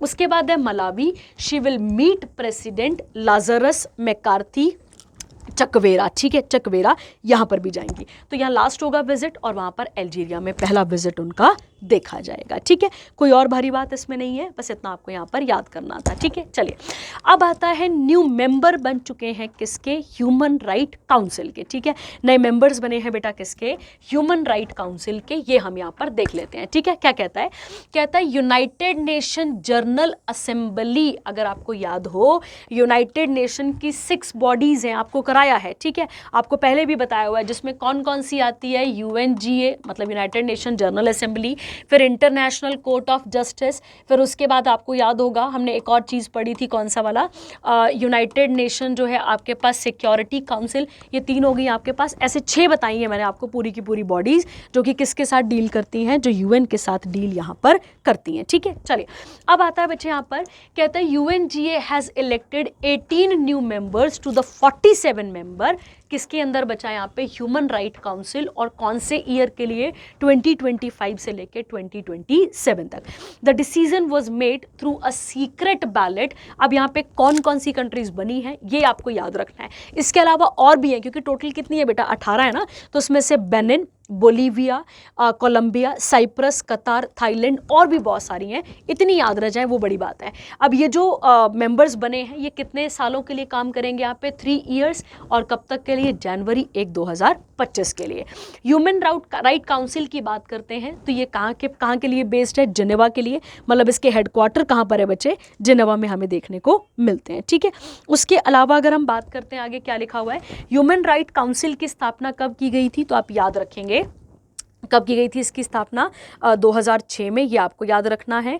और उसके साथ क्या लिखा हुआ है, और इसका मेन काम क्या है बच्चे, इसका मेन काम है कि इसका मेन काम कौन सा आता है आपके पास यहाँ पे, इसका मेन काम आता है कि वायलेशन और प्रमोट करना है किसको, मतलब ह्यूमन राइट्स के जो वायलेशन है, ठीक है, ह्यूमन राइट के जो वायलेशन हैं जो, और उसके अलावा जो आपके पास क्या आता है यहाँ पे, फंडामेंटल राइट्स, जो फंडामेंटल फ्रीडम्स जो हैं उनको यहाँ पर प्रोवाइड करना इसका काम है, ठीक है। उसके अलावा ये जो रिसेंट इलेक्शन हुए हैं ये कंटिन्यू करते हैं किस उसको, तो रोटेटिंग मेंबरशिप को यहाँ पर फॉलो करते हैं, जिसके जो 1/3 ऑफ द काउंसिल मेंबर है वो चेंज होते रहते हैं, ये आपने यहाँ पर याद रखना है। और यूएन कब बना था, तो आप सबको पता है यूएन कब बना था हमारे पास, तो यूएन कब बना था हमारे पास, ये बना था 1945 में, ये आपको याद रखना है, ठीक है। उसके अलावा अगर हम बात करते हैं तो एक आता है यूएन का सेक्रेटरेट, यहाँ छूट गया ना आपसे, यूएन का सेक्रेटरेट आ जाता है। उसके बाद है यूएन का इकोनॉमिक और सोशल काउंसिल वाला, इकोनॉमिक एंड सोशल काउंसिल याद रखेंगे आप, ठीक है, लिख लेंगे इसके साथ, यूएनजीए हो गया, आईसीजी हो गया आपके पास, उसके अलावा हो गया इकोनॉमिक और ये काउंसिल आ गया। और एक और आपके पास रहता है ट्रस्टीशिप, ठीक है, ट्रस्टीशिप, ये आपको यहाँ पर याद रखना है, ठीक है, ट्रस्टीशिप। आप मुझे बताएंगे यूएन नाम किसने प्रपोज करा था, ठीक है, ये बताया हुआ क्वेश्चन है आपके पास। चलिए आगे, इंडिया ज्वाइन करने जा रहा है 44th codex nutrition committee meeting को, ठीक है। अब देख लेते हैं क्या लिखा हुआ है, ठीक है, कहता है, देखिए क्या कहता है, कहता है इंडिया पार्टिसिपेटेड 44th सेशन चल रहा है किसका, कोडेक्स कमेटी का, जो कि nutrition and food special dietary uses के बारे में बात करेगी। और कहाँ पर हो रहा है ये, तो आप याद रखेंगे ड्रेसडन, ड्रेसडन कहाँ पर आता है, जर्मनी में, याद रखना है। इसका मेन एम क्या रहेगा, मेन काम क्या रहेगा बच्चे, कि जो है जो मतलब एक ग्लोबल स्टैंडर्ड सेटअप किए जाएं, किसको लेकर, जो डाइटरी फूड हैं उनके लिए, जैसे इन्फेंट फॉर्मूला, डाइटरी सप्लीमेंट क्या होंगे, और मेडिकल फूड इसके अंदर क्या क्या रहेंगे। ये CAC कब बना था, 1963 में, और फूड एग्रीकल्चर ऑर्गेनाइजेशन और WHO के द्वारा, ये आप देख लेंगे इसके साथ। और मेंबर कितने हैं इसके, 189, जिसमें एक मेंबर कौन बना है, इंडिया भी है, ये आपने याद रखना है, ठीक है। मतलब एक बंदे को, देखो बेटा, जब से कोविड अपने पास होकर गया है ना, हम सबको बताए कि हमारे डाइटरी प्लान, हमारा जो इम्यूनेशन है ये सब कमज़ोर है, ठीक है। इसी के साथ इन सब प्लान्स को आगे फॉरवर्ड किया जा रहा है, ठीक है। चलिए आगे बढ़ते हैं। अगला कौन सा सेक्शन आता है अब आपके पास यहाँ पे, रैंकिंग, और कौन सा आ जाता है आपके पास, इंडेक्सेस वाला। चलिए इसके बारे में भी बात कर लेते हैं, और क्या बोला गया है इसको हम यहाँ पर देख लेते हैं, ठीक है। चलिए अगला, ग्रॉस नेशनल इनकम, ठीक है, gross national income per capita देखी जाती है, ठीक है। मतलब हमारी ऐसा कह सकते हो आप यहाँ पे ग्रॉस नेशनल इनकम के लिए कि हमारी इनकम, हमारी जो पर कैपिटा इनकम है उसको चेक किया जा रहा है, ठीक है। देखते हैं क्या लिखता है, कहता है जो gross national income per capita है इज अ की मेजर, इससे हम क्या मेजर करते हैं कि कंट्री की एवरेज इनकम कितनी है पर पर्सन की, ठीक है। मतलब उनकी जो भी, हमारे जो कंट्री है उसके जितने भी रेसिडेंट हैं उनकी वेल्थ के हिसाब से इसे निकाला जाता है। It includes total income earned by the countries people both domestically and abroad, मतलब लोगों के पास पैसा आ कहाँ से रहा है, डोमेस्टिकली भी और कहाँ से, अब्रॉड से भी, ठीक है। This include value of everything produced with in the country, देखो यहाँ पे क्या लिखा है, जिसको हम GDP भी कहते हैं, plus any money earned by the resident working और इन्वेस्टिंग अब्रॉड, जो वहाँ से भी यहाँ पर कर रहा है investing, and minus any money earn by foreigners working in the country, वो माइनस करके फिर क्या निकाला जाता है बच्चे, हमारे पास निकाला जाता है ग्रॉस नेशनल इनकम। अब क्या कहता है, ध्यान देंगे, कहता है बर्मुडा की अगर हम बात करें with the gross national income कितनी बताई गई है यहाँ पे, $125,210 per capita, stand as the highest income country in terms of global GNI ranking. उसके बाद है ये कंट्री देख लेंगे आप इसके साथ, नॉर्वे, फिर क्या आता है आपके पास, स्विट्जरलैंड आता है, ठीक है। अब इंडिया में इसका तो इंडिया का तो नाम भी नहीं दिख रहा है यहाँ पे, ठीक है, ये आप याद रखेंगे। चलिए अगला आता है कौन सा सेक्शन आपके पास, स्पोर्ट्स का, और स्पोर्ट्स के बारे में बात कर लेते हैं, ठीक है। देखिए कहता है बांग्लादेश और इंडिया का टेस्ट सीरीज हुआ है, कौन सा वाला, 2024 का।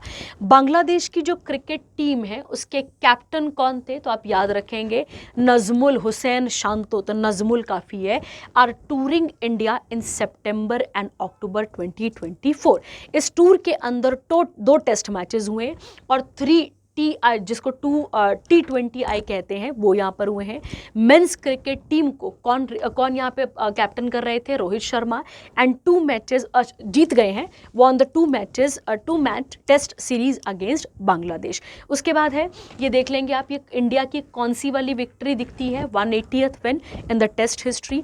With this India secured 4th place in the list of most test wins. The list is topped by Australia, England और वेस्ट इंडीज, ये आप इसके साथ जोड़ लेंगे, ठीक है। चलिए अगला क्या आता है, 30th नेशनल गेम्स। अब एक चीज़ समझो पहले, इससे पहले 37th नेशनल गेम हुए थे 2023 में, और ये कहाँ पर हुए थे बच्चे, तो आपको याद रखना है ये कहाँ पर हुए थे, गोवा में ये हुए थे, ठीक है। अब क्या कहता है देखते हैं, ये भी एक मल्टी स्पोर्ट इवेंट होता है देश के अंदर का ही, इसके बारे में पढ़ते हैं। कहता है इंडियन ओलंपिक एसोसिएशन ने चूज करा है इस साल किसको, उत्तराखंड को, ताकि इस साल नहीं अगले साल के लिए, ताकि वो 38th समर जो नेशनल गेम्स होते हैं जो कि 28 जनवरी से 14 फरवरी 2025 में होंगे, वो कहाँ पर किए जाएंगे, उत्तराखंड में। इस अनाउंसमेंट की अगर हम बात करते हैं बच्चे, तो इसमें क्या बोला गया है यहाँ पर, कहता है this announcement marks a significant achievement for the state, it will be hosting prestigious event for the first time followed by the upcoming winter games, जो कि पहले कहाँ होते थे, लद्दाख और जम्मू कश्मीर, और पहली बार ऐसा होगा कि इनसे निकलकर यहाँ पर ये क्रिएट किए जा रहे होंगे। ओरिजिनली इन्हें ऑल इंडिया ओलंपिक गेम्स कहा जाता था। इनका पहला एडिशन 1924 में कहाँ किया गया था, लाहौर में, जो कि अब पाकिस्तान में आता है। फिर नाम चेंज कर दिया गया था 1940 के पास, और क्या नाम रखा गया था, नेशनल गेम्स, ये आपने यहाँ पर याद रखना है। और उस साल जिस साल नाम चेंज किया गया उस साल कौन सा एडिशन चल रहा था, 9th एडिशन चल रहा था, ये आपको यहाँ पर याद रखना है, ठीक है। ये आपके लिए इंपॉर्टेंट बन जाता है, ठीक है। चलिए अगला देखते हैं, इसके बाद अगला कौन सा आता है वो बात कर लेते हैं, ठीक है। चलिए अगला आता है राफेल नडाल ने क्या अनाउंस कर दिया यहाँ पर टेनिस से, तो आप याद रखेंगे रिटायरमेंट। हम सब जानते हैं इनको बहुत अच्छे तरीके से। इनको कितने ग्रैंड स्लैम्स मिल चुके हैं बच्चा, 22, और उसके अलावा फ्रेंच ओपन टाइटल कितने हैं इनके पास, 14, ये हमें यहाँ पर देखना है, ठीक है। और उसके अलावा एक क्वेश्चन ये बन सकता है कि Davis cup is associated with, तो आप याद रखेंगे टेनिस, ये आपने यहाँ पर याद रखना है, ठीक है। हम सबको पता है कि हमारे पास कितने ग्रैंड स्लैम्स हैं, तो आप याद रखेंगे कितने आते हैं बच्चा, 4 आते हैं, जिनको टूर्नामेंट भी कहा जाता है और ग्रैंड स्लैम टूर्नामेंट कहते हैं इनको, और प्लस इन्हीं को क्या कहा जाता है, मेजर भी कहा जाता है, ठीक है। सबसे ओल्डेस्ट कौन सा है, तो विंबलेडन, ठीक है, आप याद रखेंगे विंबलेडन वाला क्या आता है आपके पास, यहाँ पे सबसे ओल्डेस्ट आता है। और सबसे एंड में कौन सा किया जाता है, मतलब सबसे जो लास्ट वाला है या सबसे जो रिसेंटली बना हुआ है वो कौन सा है, ओल्डेस्ट है आपके पास विंबलेडन, और सबसे जो यंगेस्ट है जो अभी बना है, अभी तो नहीं बहुत पहले बन चुका है, वो कौन सा आता है, ऑस्ट्रेलियन ओपन, ये आपने यहाँ पर याद रखना है, ठीक है। विंबलेडन वाला कब बना था, तो 1877 में, और ऑस्ट्रेलियन वाला कब बना है, 1905 में, ठीक है। साल के स्टार्टिंग में जो पहले करवाया जाता है वो कौन सा आता है, ऑस्ट्रेलियन ओपन, और एंड वाला कौन सा होता है आपके पास, यूएस ओपन, आप इसे याद रखेंगे, ठीक है। चलिए अगला देखते हैं, अगला आता है आपके पास सिंगापुर ओपन बिलार्ड्स, सिंगापुर ओपन बिलार्ड्स, इसके बारे में बात कर लेते हैं, ठीक है। आप सबको पता होगा बिलार्ड्स और स्नूकर गेम के बारे में, ठीक है, इसके साथ ही एसोसिएटेड है। कहता है एस इंडिया क्यूएस्ट अब ये क्यू टेस्ट ही मत पढ़ लेना बेटा, ये क्यूएस्ट है, ठीक है। पंकज अडवाणी, इनको जो है वो कौन सा वाला यहाँ पर वो दिया गया है, अवार्ड दिया गया, किस प्रेस्टीज से नापा गया यहाँ पर, तो शॉन्घे सिंगापुर ओपन, ये देख लेंगे। और इन्होंने किसे हराया है, जैडन को। और कहाँ पर हुआ था ये इवेंट, तो आप याद रखेंगे सिंगापुर में, ठीक है। चलिए अगला बढ़ते हैं। अगला कौन सा सेक्शन आता है आपके पास, डिफेंस और टेक्नोलॉजी, और इसके बारे में बात डिटेल में कर लेते हैं, ठीक है। चलिए अब बढ़ते हैं और क्या क्या चीज़ें आती हैं वो बात करते हैं, ठीक है। देखिए कहता है डीआरडीओ ने अगर हम बात करें तो सक्सेसफुली कंडक्ट करा है 3 flight test of advanced 4th generation technically advanced a very short range air defence system, ठीक है। ये कहाँ पर हुआ है, पोखरन में किया गया है, आपको याद रखना है। वेरी शॉर्ट का मतलब हो गया कि ज़्यादा रेंज नहीं है, ठीक है। हमने लॉन्ग रेंज वाले की भी बात की है, ये वाला कौन सा आता है आपके पास, शॉर्ट रेंज, आप इसके साथ इसको जोड़ लेंगे, ठीक है। और क्या नाम आएगा बेटा इसका, तो विशॉर्ड। अब विशॉर्ड का फुल फॉर्म है very short range air defence system, ये आपने यहाँ पर याद रखना है, ठीक है। कहता है इसको डिज़ाइन कैसे किया गया था, तो man portable air defence system है। हम सबको बताए बच्चे कि इस साल इंडिया जो है वो जो डीआरडीओ मतलब इंडिया जो है वो डिफेंस की फील्ड में बहुत ज़्यादा यहाँ पर टॉप कर रहा है, ठीक है। और डीआरडीओ की अगर हम बात करते हैं, अच्छा बेटा इसकी स्ट्राइक रेंज क्या है, ये इंपॉर्टेंट है, 6 किलोमीटर आपने याद रखनी है। और किसके अंदर आती है, मिनिस्ट्री ऑफ डिफेंस के अंदर। चेयरमैन कौन है, डॉक्टर समीर वी कमात, हम पढ़ चुके हैं पहले भी। हेडक्वार्टर कहाँ पर आते हैं, नई दिल्ली में। और बना कब था, तो 1958 में ये बना था, ठीक है, याद रखना है। चलिए अगला, इंडियन आर्मी का जो है बेटा वो हाई ऑल्टीट्यूड फायरिंग रेंज कहाँ पर बना है, अरुणाचल प्रदेश में बनाया गया है, ठीक है।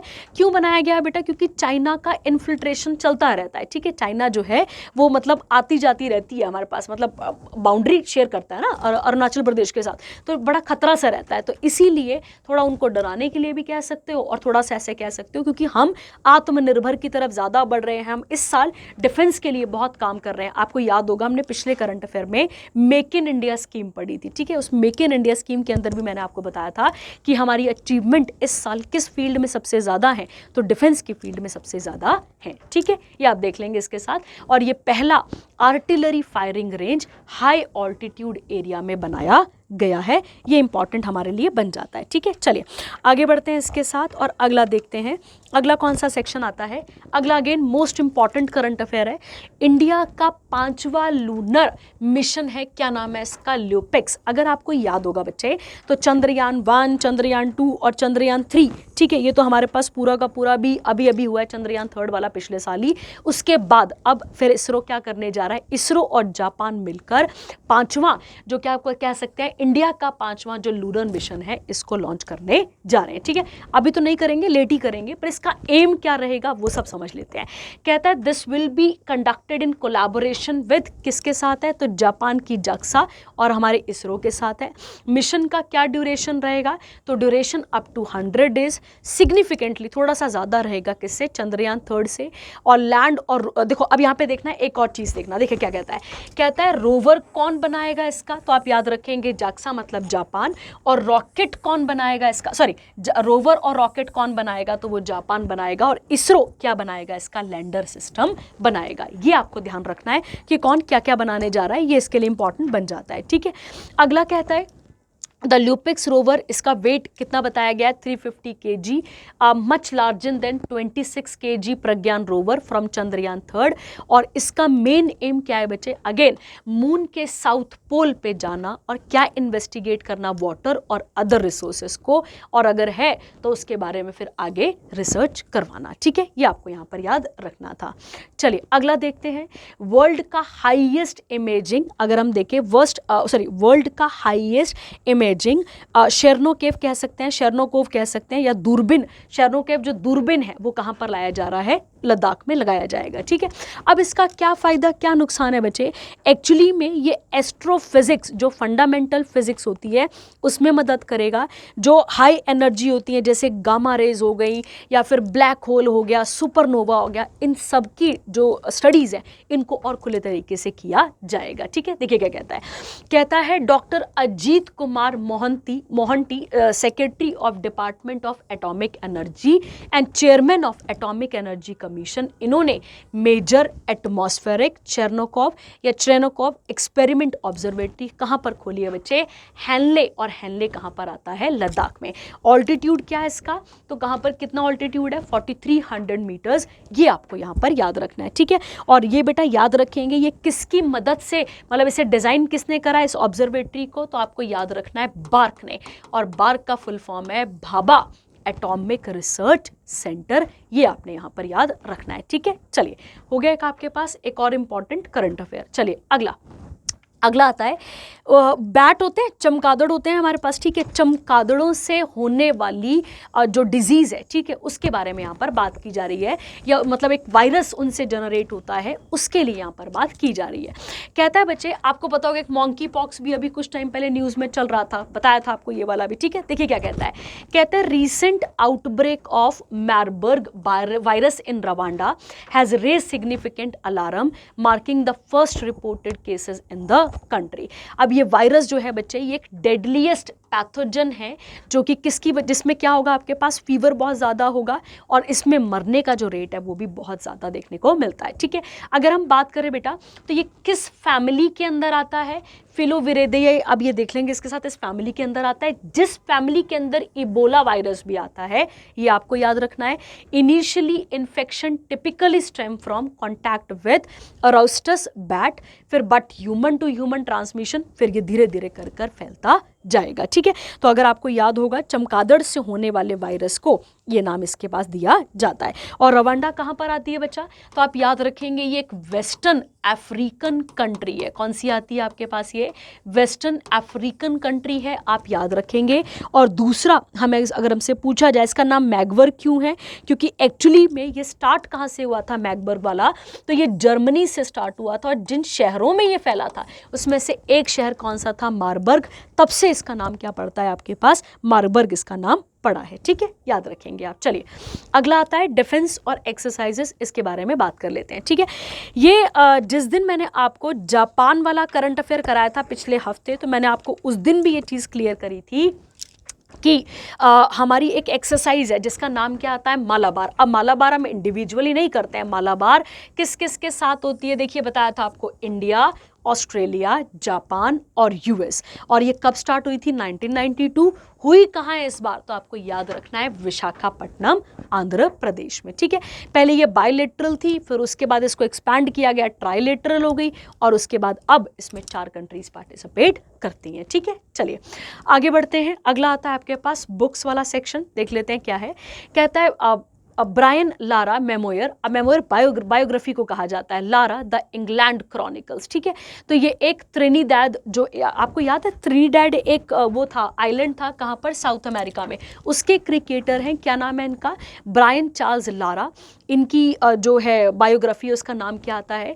The Prince of Port of Spain, और द प्रिंस देख लेंगे आप, और इंग्लैंड क्रॉनिकल्स करके इनका नाम आ जाता है, ठीक है। तो ये बुक का नाम आप याद रखेंगे, और कुछ नहीं है। जिसमें क्या बताया इन्होंने? चाइल्डहुड अपनी स्टोरी, फिर उसके बाद ambition of playing west for the West Indies, फिर बैटिंग हाई, और फिर कैप्टनसी, मतलब कैप्टन गुप्तन बने होंगे, उसके बारे में बात की गई है, ठीक है। चलिए अगला आता है इंटरेस्ट रेट ऑन, सेक्शन कौन सा आता है आपके पास? बैंकिंग और इकोनॉमी, और उसके अंदर आता है interest rate on small saving schemes, ठीक है। देखो, गवर्नमेंट के द्वारा जो पोस्ट ऑफिस है ना बेटा, उसकी जो स्मॉल सेविंग स्कीम्स हैं, ठीक है, गवर्नमेंट के द्वारा जो पोस्ट ऑफिस की जो स्मॉल सेविंग स्कीम्स हैं, उनके न्यू इंटरेस्ट रेट क्या किए गए हैं बच्चा? जारी किए गए हैं, वो आप इसके अंदर पढ़ने जा रहे हैं, ठीक है। क्या कहता है? Department of economic affairs, ministry of finance, Nirmala Sitharaman, अब जो इंटरेस्ट रेट हैं, ठीक है, वो बिल्कुल वैसे अनचेंज है, मतलब उनको चेंज नहीं किया गया है। किसके लिए? 3rd quarter of financial year, from October 1, 2024 से लेकर 31 दिसंबर 2024 for those notified for financial year 2025। अब देखो बच्चे, तीसरे साल ये जो इसके स्मॉल सेविंग स्कीम जो है, जो कि पोस्ट ऑफिस में, डाक खाने में आप जो अपना खाता खुलाते हैं उसके साथ ये एसोसिएटेड आता है। चेंज नहीं हुए, वही सेम है, कुछ ज़्यादा कुछ चेंज दिख ही नहीं रहा है। तो कहता है यहाँ पे जो इंटरेस्ट रेट है स्मॉल सेविंग स्कीम्स में वो कितना रहेगा, मतलब अगर आप सेविंग डिपॉजिट करते हैं वहाँ पर तो उसके लिए इंटरेस्ट रेट कितना रहेगा, 4%। अगर 1 year post office time deposit करते हैं तो 6.9, ईयर पोस्ट ऑफिस 2 ईयर के लिए करते हैं तो 7%, किसान विकास पात्र करते हैं आप तो 7.5, और अगर मतलब 7.5 आ जाता है, 7.5% आ जाता है। और उसके बाद फिर ये कितने के लिए, तो ये 9 साल के आसपास, 9 साल और 7 महीने के आसपास आपको देखने को मिलता है। उसके बाद है पब्लिक प्रोविडेंट फंड में कितना आपको इंटरेस्ट रेट मिलेगा, 7 सुकन्या समृद्धि योजना में 8.2, नेशनल सेविंग सर्टिफिकेट में 7.7, सीनियर सिटीजन अगर सेविंग स्कीम वहाँ पे कोई है तो 8.2, महिला सम्मान सेविंग सर्टिफिकेट 7.7। और उसके बाद आगे क्या लिखा हुआ है, small saving schemes are saving instruments manage by the government of India to encourage citizens to save regularly. ठीक है, और याद रखेंगे इसमें क्या क्या होता है, तो एक सेविंग डिपॉजिट, फिर सोशल सिक्योरिटी और मंथली प्लान, इनकम प्लान इसके अंदर आ जाते हैं। ठीक है, चलिए तो ये आप इसके साथ देख लेंगे। अगला आता है हाँ, अगला आता है, इसी के साथ ये एसोसिएटेड है। या आइडिया किसने इंट्रोड्यूस करा था, तो आप याद रखेंगे क्या नाम आता है इसका, श्यामला गोपीनाथ कमेटी 2023 के लिए। तो जो पुराना वाला मेथोडोलॉजी है वो इन्हीं के द्वारा लाया गया था। ठीक है, और ये किसके लिए बच्चा, तो ये पोस्ट ऑफिस के लिए है, ये आपको यहाँ पर याद रखना है। ठीक है, चलिए अगला देखते हैं। आरबीआई की मॉनेटरी पॉलिसी कमेटी रिकॉन्स्टिट्यूट हो चुकी है। आप सबको पता है, हम आरबीआई के बारे में पिछले करंट अफेयर में अच्छे से पढ़ चुके हैं कि यंग हिल्टन कमीशन आया था, ये सब हम पढ़ चुके हैं। ठीक है, अब इसके अंदर क्या है बच्चे, आरबीआई की जो ये मॉनेटरी पॉलिसी है, इसका मेन काम है जो प्राइस राइज है ना, जो इन्फ्लेशन है उसे क्या करना है, उसे कंट्रोल करने का काम कौन करता है, मॉनेटरी पॉलिसी। ठीक है, तो अब देखिए क्या लिखता है, कहता है बच्चे यहाँ पे गवर्नमेंट ऑफ इंडिया ने जो है, government of India has revamped the RBI's monetary policy committee. ये की बॉडी है जो क्या करती है बेटा, जो कि कंट्री का जो मॉनेटरी जो पैसा है, ठीक है, उसके साथ ये डील यहाँ पर करती है। ठीक है, पूरा का पूरा कहता है यहाँ पे न्यू एक्सटर्नल मेंबर्स कौन कौन आए हैं, राम सिंह, सौगौता भट्टाचार्य और नागेश कुमार। ठीक है, external members appointed for a term of 4 years with no provision for reappointment। तो जो ये होते होंगे ये रीअपॉइंट हो सकते होंगे। कहता है अब यहाँ पर देखना बच्चे, यहाँ पे क्या होता है, यहाँ पे जब आप किसकी बात करते हैं, जब आप आरबीआई की मॉनेटरी पॉलिसी की बात करते हैं तो इसमें 3 लोग कहाँ से आते हैं, याद रखना है आपने, आरबीआई से, और 3 कौन नॉमिनेट करता है, गवर्नमेंट ऑफ इंडिया। देखो लिखा हुआ है, कहता है other 3 members of MPC are Shaktikanta Das, ये आरबीआई के गवर्नर है, माइकल देवापात्रा डेप्यूटी गवर्नर है, और राजीव रंजन ये कौन है यहाँ पर, आरबीआई के। तो ये आगे आरबीआई के 3 मेंबर तो होते ही हैं, साथ में 3 इनको कौन नॉमिनेट करता है, तो गवर्नमेंट ऑफ इंडिया नॉमिनेट करती है। वो 3 कौन कौन है, राम सिंह, उसके बाद कौन आता है, सगौटा, और कौन आते हैं, नागेश कुमार। ये आपको यहाँ पर याद रखना है। ठीक है, मतलब ताकि इसे क्यों लाया जाता है बच्चे, ताकि ट्रांसपेरेंसी बनी रहे। कहता है एमपीसी की स्थापना की गई थी 2016 में through amendment of RBI act 1934, और किसकी कमेटी के रिकमेंडेशन से इसे लाया गया था, उर्जित पटेल। आपको पता होगा उर्जित पटेल भी आरबीआई के गवर्नर रहे हैं, और इसका एम क्या था, ट्रांसपेरेंसी और अकाउंटेबिलिटी लेकर आना, किसमें, मॉनेटरी पॉलिसी के अंदर। इसका मेन प्राइमरी एम गोल क्या आता है इसका, ताकि प्राइस में स्टेबिलिटी रहे, याद रखेंगे आप। और there are 6 members in MPC, ये मैंने आपको बता दिया। 3 कहाँ से आते हैं, आरबीआई से, 3 कौन लाता है, गवर्नमेंट ऑफ इंडिया इसे लेकर आती है।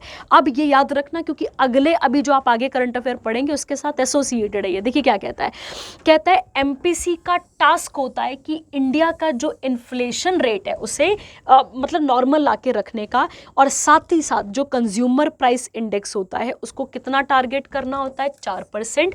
मतलब उसको एक बैंड के अंदर रखना होता है, 2 से नीचे भी नहीं जाना चाहिए, 2 से नीचे भी नहीं जाना चाहिए, 6 से ऊपर भी नहीं जाना चाहिए, नहीं तो फिर सत्यानाश है हमारा। ठीक है, ये आपको यहाँ पर याद रखना आता है। ठीक है, और आपको पता है आरबीआई के हेडक्वार्टर कहाँ पर आते हैं, तो आरबीआई के हेडक्वार्टर मुंबई महाराष्ट्र में आते हैं। ठीक है, अगला कहता है यूपीआई ट्रांजैक्शन बढ़ चुका है। ठीक है, 2024 का, सीधी सीधी बात है, हम डिजिटलाइज होते जा रहे हैं, और हमारा जो ये रेट है, मतलब ये जो डिजिटलाइज पेमेंट वाला वाला जो रेट है वो हमारा यहाँ पर बढ़ता जा रहा है। ठीक है, क्या कहता है देखिए, कहता है ना major boost to India's digital payment landscape UPI. अब पहला क्वेश्चन, यूपीआई का कंसेप्ट कब आया था? 2016 में, ये आपको यहाँ पर याद रखना है। ठीक है, अब क्या कहता है बच्चे यहाँ पर, अब ये फर्स्ट हाफ में देखा गया है, उसमें राइज बताया गया है। ठीक है, कहता है according to world line Indian digital payment report UPI value surged by 40%। ये देख लेंगे आप इसके साथ का। फ़ोन पे जो है वो मार्केट को लीड कर रहा है, याद रखेंगे। उसके बाद गूगल पे और उसके बाद क्या आता है पेटीएम। ठीक है, मतलब इनका जो है वो थोड़ा सा चीज़ें कम देखने को मिलती हैं, फ़ोन पे ज़्यादा हमें देखने को मिलता है। ठीक है, ये बाकी आप डेटा इसके साथ कवर कर लेंगे, इतना इंपॉर्टेंट है नहीं ये वाला। उसके बाद ये सब चीज़ें इतना नहीं याद करनी है बेटा, इतना नहीं पूछेगा हमसे। ठीक है, पढ़ के देख लेंगे आप। चलिए अगला आता है आरबीआई की मॉनेटरी पॉलिसी मीटिंग हो चुकी है, याद रखना है आपने। और ये कब हुई है? अभी तो ये अभी 2024 अभी हुई है, मतलब अभी से करवाया गया है। ठीक है, देखिए याद रखेंगे आप। ठीक है, आप सबको पता है ये 51st क्या आती है आपके पास, ये 51st monetary meeting policy meeting आती है, कमेटी की मीटिंग आती है, ये आपको यहाँ पर याद रखना है। ठीक है, चलिए, और ये हर 2 महीने में होती है, अगर आपको याद होगा, हर 2 महीने में से क्या किया जाता है, करवाया जाता है। ठीक है, देखिए कहता है आरबीआई ने डिसाइड करा है कि अभी भी रेपो रेट क्या रहेगा, अनचेंज रहेगा। कितने मतलब लगातार कितने सालों से, तो आप याद रखेंगे लगभग 10 सालों, मतलब लगभग लगातार 10 सालों से ये क्या चल रहा है, 6.5 भी चल रहा है, ये आपको यहाँ पर याद रखना है। ठीक है, देखिए बच्चा, रेपो रेट वो रेट होता है जिस इंटरेस्ट रेट पे बैंक जो है वो आरबीआई से पैसा उधार लेता है। ठीक है, उसे क्या कहा जाता है, उसे रेपो रेट कहा जाता है। अगर हम बात करते हैं इसके बारे में, मान लेते हैं अगर रेपो रेट बढ़ेगा, ठीक है, तो हमें भी फिर लोन, मतलब हमें भी क्या मिलेंगे यहाँ पे, तो हमें लोन भी ज़्यादा मिलेंगे, और लोन मिलेंगे भी तो लोन कैसे मिलेंगे, हमें हाईएस्ट इंटरेस्ट रेट पे मिलेंगे। तो यहाँ पर क्या बोला है, कितना रखा गया है अभी के लिए, अभी भी उतना ही है, 6.5%। This decision reflect a shift in the monetary policy stance from withdrawal of accommodation to neutral। क्या बोला गया यहाँ पे, withdrawal of accommodation to neutral, मतलब आरबीआई बोल रही थी कि रेपो रेट चेंज, मतलब यहाँ पे withdrawal of accommodation का मतलब है कि आरबीआई ने डिसाइड करा था कि वो अभी रेपो रेट को चेंज नहीं करेगी, पर अब चांसेस हैं कि दिसंबर से लेके फरवरी के बीच में उसे चेंज कर भी सकती है, मतलब बढ़ा भी सकती है या घटा भी सकती है, ये आपको यहाँ पर देखना है। अब एमपीसी की जो वोटिंग है, मतलब इन सब चीज़ों के बारे में जब बात होती है तो इस पर वोटिंग कराई जाती है। The decision to maintain the repo rate was reached with the majority vote of 5 out of 6 members in favour. ठीक है, मतलब 6 लोग बैठे थे, क्योंकि एमपीसी में कितने लोग होते हैं, याद करो 6, और 6 की जब आप बात करते हैं, 3 आरबीआई वाले, 3 गवर्नमेंट ऑफ इंडिया वाले। अब ये जो बैठे होंगे तो उसमें से एक ने मना कर दिया होगा कि भाई मैं इस बात पे सहमत नहीं करता हूँ, पर क्योंकि मेजॉरिटी तो 5 की चली रही थी तो वो जीत गया, मतलब वो बिल आगे हो गया। RBI forecasted inflation for the third quarter, कितना बोला है यहाँ पे, 4.8%, एंड डिक्लाइन टू 4.2 हो जाएगा फोर्थ क्वार्टर आते आते। रिटेल इन्फ्लेशन कितना बताया गया है यहाँ पे फाइनेंशियल ईयर के लिए, फाइनेंशियल 2025 के लिए 4.5। Inflation rate Q1 financial year 26 के लिए कितना बताया है, 4.3। आरबीआई मेंटेन करके रखेगा जीडीपी का ग्रोथ एस्टिमेट कितना चल रहा है यहाँ पे, 7.2, और जो रिवर्स रेपो रेट है वो कितना रखेगा यहाँ पे, 3.35%। उसके अलावा ये आप बैंकिंग में पढ़ते ही होंगे, ये सब आप इसके साथ यहाँ पर देख लेंगे। ठीक है, तो ये हो गया हमारे पास एक इंपॉर्टेंट करंट अफेयर जो कि इंपॉर्टेंट है हमारे पेपर के लिए और इंपॉर्टेंट बनता भी है। ठीक है, चलिए अगला देखते हैं। अगला आता है एडीबी ने डिसाइड करा है कि वो कुछ अमाउंट का, अब वो कुछ अमाउंट कितना है यहाँ पर, 162 मिलियन लोन, किसे, डॉलर मतलब यूएस डॉलर, 162 मिलियन किसको प्रोवाइड करेगा, हिमाचल प्रदेश को, ताकि वो क्या कर सके, ताकि वो अपने टूरिस्ट साइट्स को या टूरिज्म को क्या कर सके, बढ़ावा दे सके। आप सभी इन दिनों सुन ही रहे होंगे बेटा कि क्या हाल चल रहा है किसका, यहाँ पर हिमाचल प्रदेश का, कर्जे में डूबा हुआ है पूरा का पूरा हिमाचल प्रदेश, ये आपको पता ही है, और इसी के साथ ये बनाया गया, बताया गया, ठीक है। चलिए एडीबी की बात कर लेते हैं। तो एडीबी कब बना था? 19 दिसंबर 1966 को। हेडक्वार्टर कहाँ पर आते हैं बच्चे इसका? Manila Philippines. तो आपको याद रखना है मनीला फिलीपींस में किसके हेडक्वार्टर आपको देखने को मिलते हैं, तो आप याद रखेंगे किसके में दिखते हैं आपको? एडीबी के। और कितने मेंबर्स हैं इसके? तो 68 मेंबर्स हैं, ये आपको यहाँ पर याद रखना है, ठीक है। चलिए आगे देखते हैं। अगला आता है DigiLocker partners with Umang app, ठीक है। अब ये दोनों कंसेप्ट थोड़े से अलग अलग हैं, इनके बारे में अच्छे से बात कर लेते हैं और क्या क्या चीज़ें बनती हैं वो समझ लेते हैं, ठीक है। ध्यान देते हैं बच्चे, ठीक है। देखिए जब हम डिजी लॉकर की बात करते हैं, डिजी लॉकर एक्चुअली में एक ऐसा लॉकर है, ये डिजिटलाइज लॉकर है जिसमें आप और मैं अपने डॉक्यूमेंट्स को स्टोर करके रख सकते हैं, ठीक है। मतलब डॉक्यूमेंट्स को, जैसे ओरिजिनल डॉक्यूमेंट्स हो गए, उनको क्या कर सकते हैं, हम स्टोर करके रख सकते हैं अपने फ़ोन के तौर पे, है ना। हार्ड कॉपी के तौर पर आप क्या कर सकते हैं, उसे सेव करके रख सकते हैं, ठीक है। क्या कहता है बच्चे यहाँ पर? कहता है डिजी लॉकर एक सिक्योर क्लाउड बेस्ड प्लेटफॉर्म है जिसमें आप डॉक्यूमेंट को क्या करते हैं, स्टोर करते हैं, वेरीफाई करते हैं। इसने किसके साथ हाथ मिलाया है? उमंग ऐप के साथ। जब आप उमंग ऐप की बात करते हैं, ये भारत सरकार की जो सर्विसेज हैं वो आपको इस ऐप के ज़रिए पहुंचाई जाती हैं, जैसे कि आधार कार्ड के बारे में कोई इन्फॉर्मेशन लेनी हो, पैन कार्ड हो गया, आईटीआर हो गया, इन सब में हम किससे मदद ले सकते हैं? उमंग ऐप से मदद ले सकते हैं, ये आपको याद रखना है। जैसे आपने सुना होगा कि जो एलपीजी सिलेंडर होता है उसकी बुकिंग की जाती है ना, वो भी इस ऐप के थ्रू हो सकती है। तो इस कोलैबोरेशन का क्या एम रहेगा कि सिटीजन्स का जो इंटरेक्शन है वो गवर्नमेंट के साथ और बढ़ाना और सारी सर्विसेज को प्रोवाइड यहाँ पर करना, ठीक है। चलिए अगला सेक्शन आपके पास कौन सा आता है? डेज, और डेज के बारे में बात कर लेते हैं, ठीक है। International week of deaf people ये कब मनाया जाता है? 23 से लेके 29 सितंबर के बीच में। देख लेंगे आप, इसकी थीम क्या आती है? Sign up for sign language rights. और याद रखेंगे कब मनाया जाता है ये? तो ये लास्ट संडे ऑफ सितंबर को मनाया जाता है, ध्यान रखना है आपने। और इसके हेडक्वार्टर कहाँ मिलते हैं आपको? हेलेंसिकी, फिनलैंड में देखने को आपको मिलते हैं, ठीक है। चलिए अगला देखते हैं। अगला आता है वर्ल्ड हार्ट डे, ठीक है। हार्ट डे की अगर हम बात करते हैं, इसका थीम क्या है इस बार का? तो आप 29 सितंबर को ये मनाया जाता है, ये याद रखना है पहले। यूज़ हार्ट फॉर एक्शन, ये आप ध्यान रखेंगे।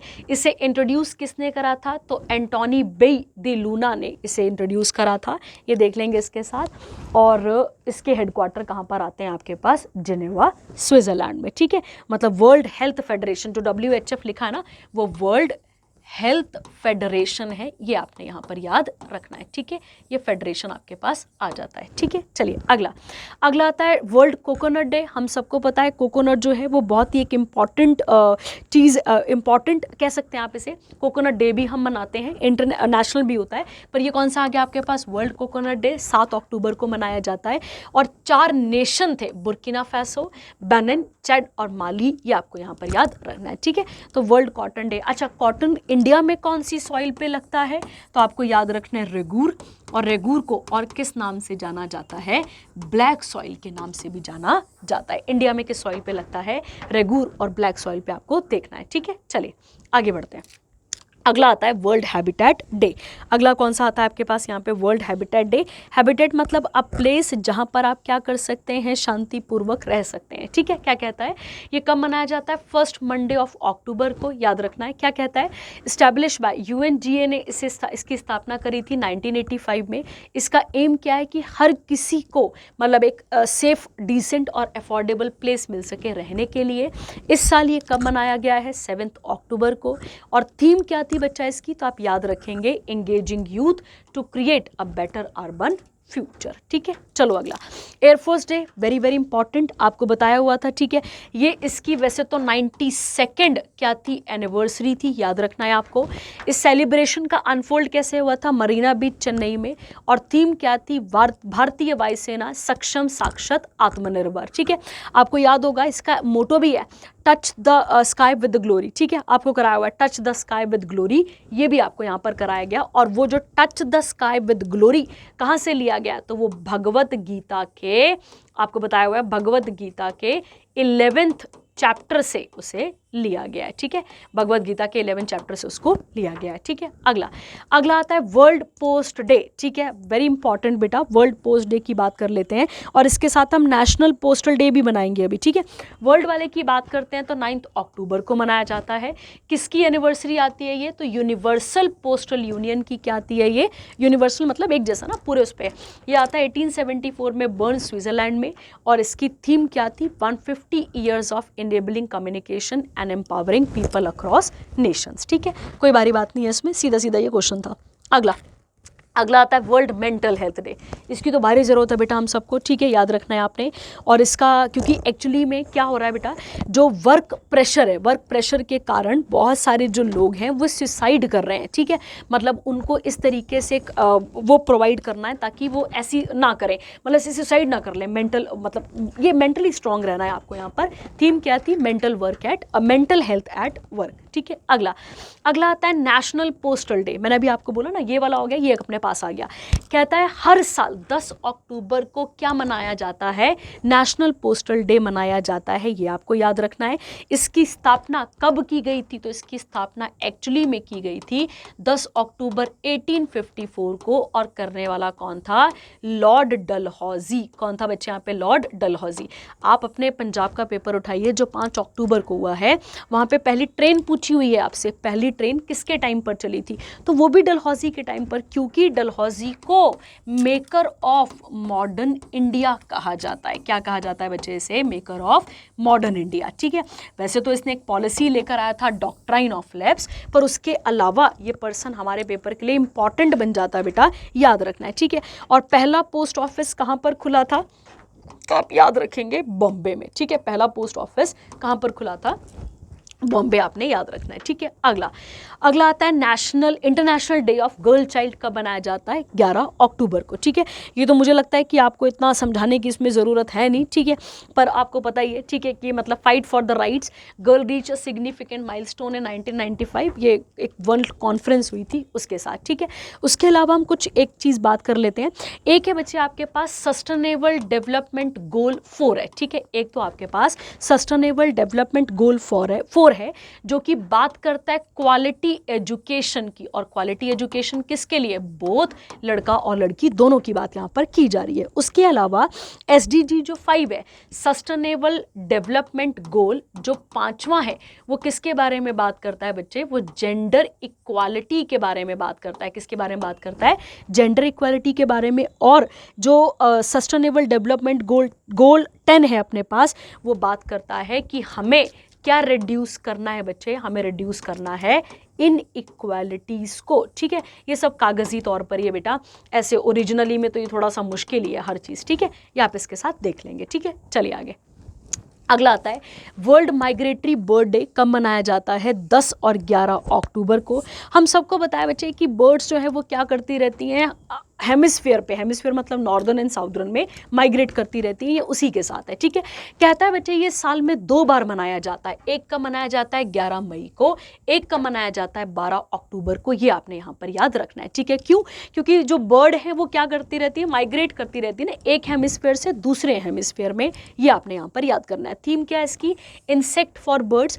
वर्ल्ड माइग्रेटरी बर्ड डे पहली बार इस्टेब्लिश किया गया था 2006 में, और किसके द्वारा, यूनाइटेड नेशन एनवायरमेंटल प्रोग्राम और convention on the conservation of migratory species of world wild animals, ठीक है, याद रखना है। चलिए अगला आता है international day for disaster risk reduction 2024 कब मनाया जाता है, 13 अक्टूबर को। डिजास्टर से बचना है भाई, और education is a life line for youth in disaster risk reduction, ठीक है। चलिए पढ़ेंगे तो शिक्षा आएगी ना आपके पास। चलिए अगला, ये सबसे बड़ा लॉस हमारे भारत के लिए, सबसे बड़ा लॉस, मतलब इससे बुरा तो मुझे नहीं लगता कि कुछ हुआ भी होगा। और आप सबने पता है बेटा कि इंडिया का जो 2024 का जो मोस्ट वैल्यूएबल ब्रांड है वो क्या है, टाटा है, हम सबको पता है, ठीक है। चलिए बात करते हैं। कहता है वेटरन इंडियन इंडस्ट्रियलिस्ट और फिलंथ्रॉपिस्ट, मतलब बहुत ही चैरिटी किया करते थे ये, रतन नवल टाटा, इनकी डेथ हो चुकी है, 86 उम्र के ये थे। और कहाँ पर हुई है, तो ब्रीच कैंडी हॉस्पिटल, जो कि कहाँ पर आता है, मुंबई महाराष्ट्र में, ठीक है। इनका जन्म 1937 में बॉम्बे प्रेसिडेंसी में हुआ था, जो कि उस समय ब्रिटिश इंडिया में थी, आज मुंबई का पार्ट बनता है। उसके अलावा इन्होंने अपना करियर शुरू करा था टाटा ग्रुप के अंदर कब? 1961 में, जब इन्होंने टाटा स्टील को ज्वाइन करा था और क्या बने थे वहाँ पे? शॉप फ्लोर मैनेजर बने थे। Following the retirement of Jehangir Ratanji Dadabhoy Tata, he was appointed the chairman of Tata Sons. ठीक है, तो उनके रिटायरमेंट के बाद टाटा सन्स के ये क्या बने हैं? चेयरपर्सन भी बने हैं। 2012 तक उसको संभाला और उसके बाद टेम्पररी भी रोल अपना इंपॉर्टेंट प्ले वहाँ पर करते रहे। ठीक है, आप सबको पता है विस्तारा हो गया आपके पास, ठीक है, टाटा नैनो हो गया, डिफेंस की फील्ड हो गई, जगुआर हो गया, ठीक है, एयर इंडिया, ये सब टाटा ही है। ठीक है, देखिए इन्होंने टाटा नैनो कार्स भी उनके लिए इंट्रोड्यूस करी थी जो मतलब ज़्यादा खर्चा नहीं कर सकते हैं, है ना, 1 लाख रुपए के अंदर आपको ये गाड़ी मिल सकती थी। इनको पद्म भूषण भी दिया गया है, वेरी इंपॉर्टेंट, ये याद करना है आपने, जो कि 3rd हाईएस्ट सिविलियन ऑनर है। 2000 में, सन 2000 में इनको दिया गया था। पद्म विभूषण इनको कब मिला है? 2008 में, याद रखना है आपने। और किसके लिए मिला था? तो ट्रेड एंड इंडस्ट्री के लिए इनको दिया गया था। उसके बाद क्या आता है? 2014 में क्वीन एलिजाबेथ II ने इनको क्या दिया था बच्चे? यहाँ पे इनको most prestigious night grand cross of the order भी इनको मिल चुका है, जो कि यूके का हाईएस्ट सिविलियन ऑर्डर है। और 2020 में सिंगापुर की गवर्नमेंट ने भी इनको इनको ऑनररी सिटीजन अवार्ड यहाँ पर दिया था। ठीक है, तो ये तो बेटा हमारे लिए एक बहुत ही बड़ा लॉस है, इसको तो हम कुछ कर नहीं सकते हैं, मतलब इसके लिए हम कुछ भी नहीं कर सकते हैं। ठीक है, और आपको एक चीज़ और यहाँ पे ऐड कर लेनी है कि 2023 में, ठीक है, 2023 में इनको उद्योग रत्न भी मिला है। और वो किसने दिया था बच्चे? तो वो दिया था किसने? महाराष्ट्र की गवर्नमेंट ने। ये आपको यहाँ पर याद रखना है। ठीक है, चलिए, तो ये थे आपके पास कुछ important current affair. I hope आपको समझ में आए होंगे। इस बार के करंट अफेयर फैक्चुअल ज़्यादा है, कंसेप्चुअल कम है, फैक्चुअल ज़्यादा है, याद करने वाले ज़्यादा हैं। ठीक है, तो आई होप आपको यहाँ तक चीज़ें समझ में आई होंगी। कोई भी डाउट रहेगा आप पूछ सकते हैं। Thank you, have a nice day.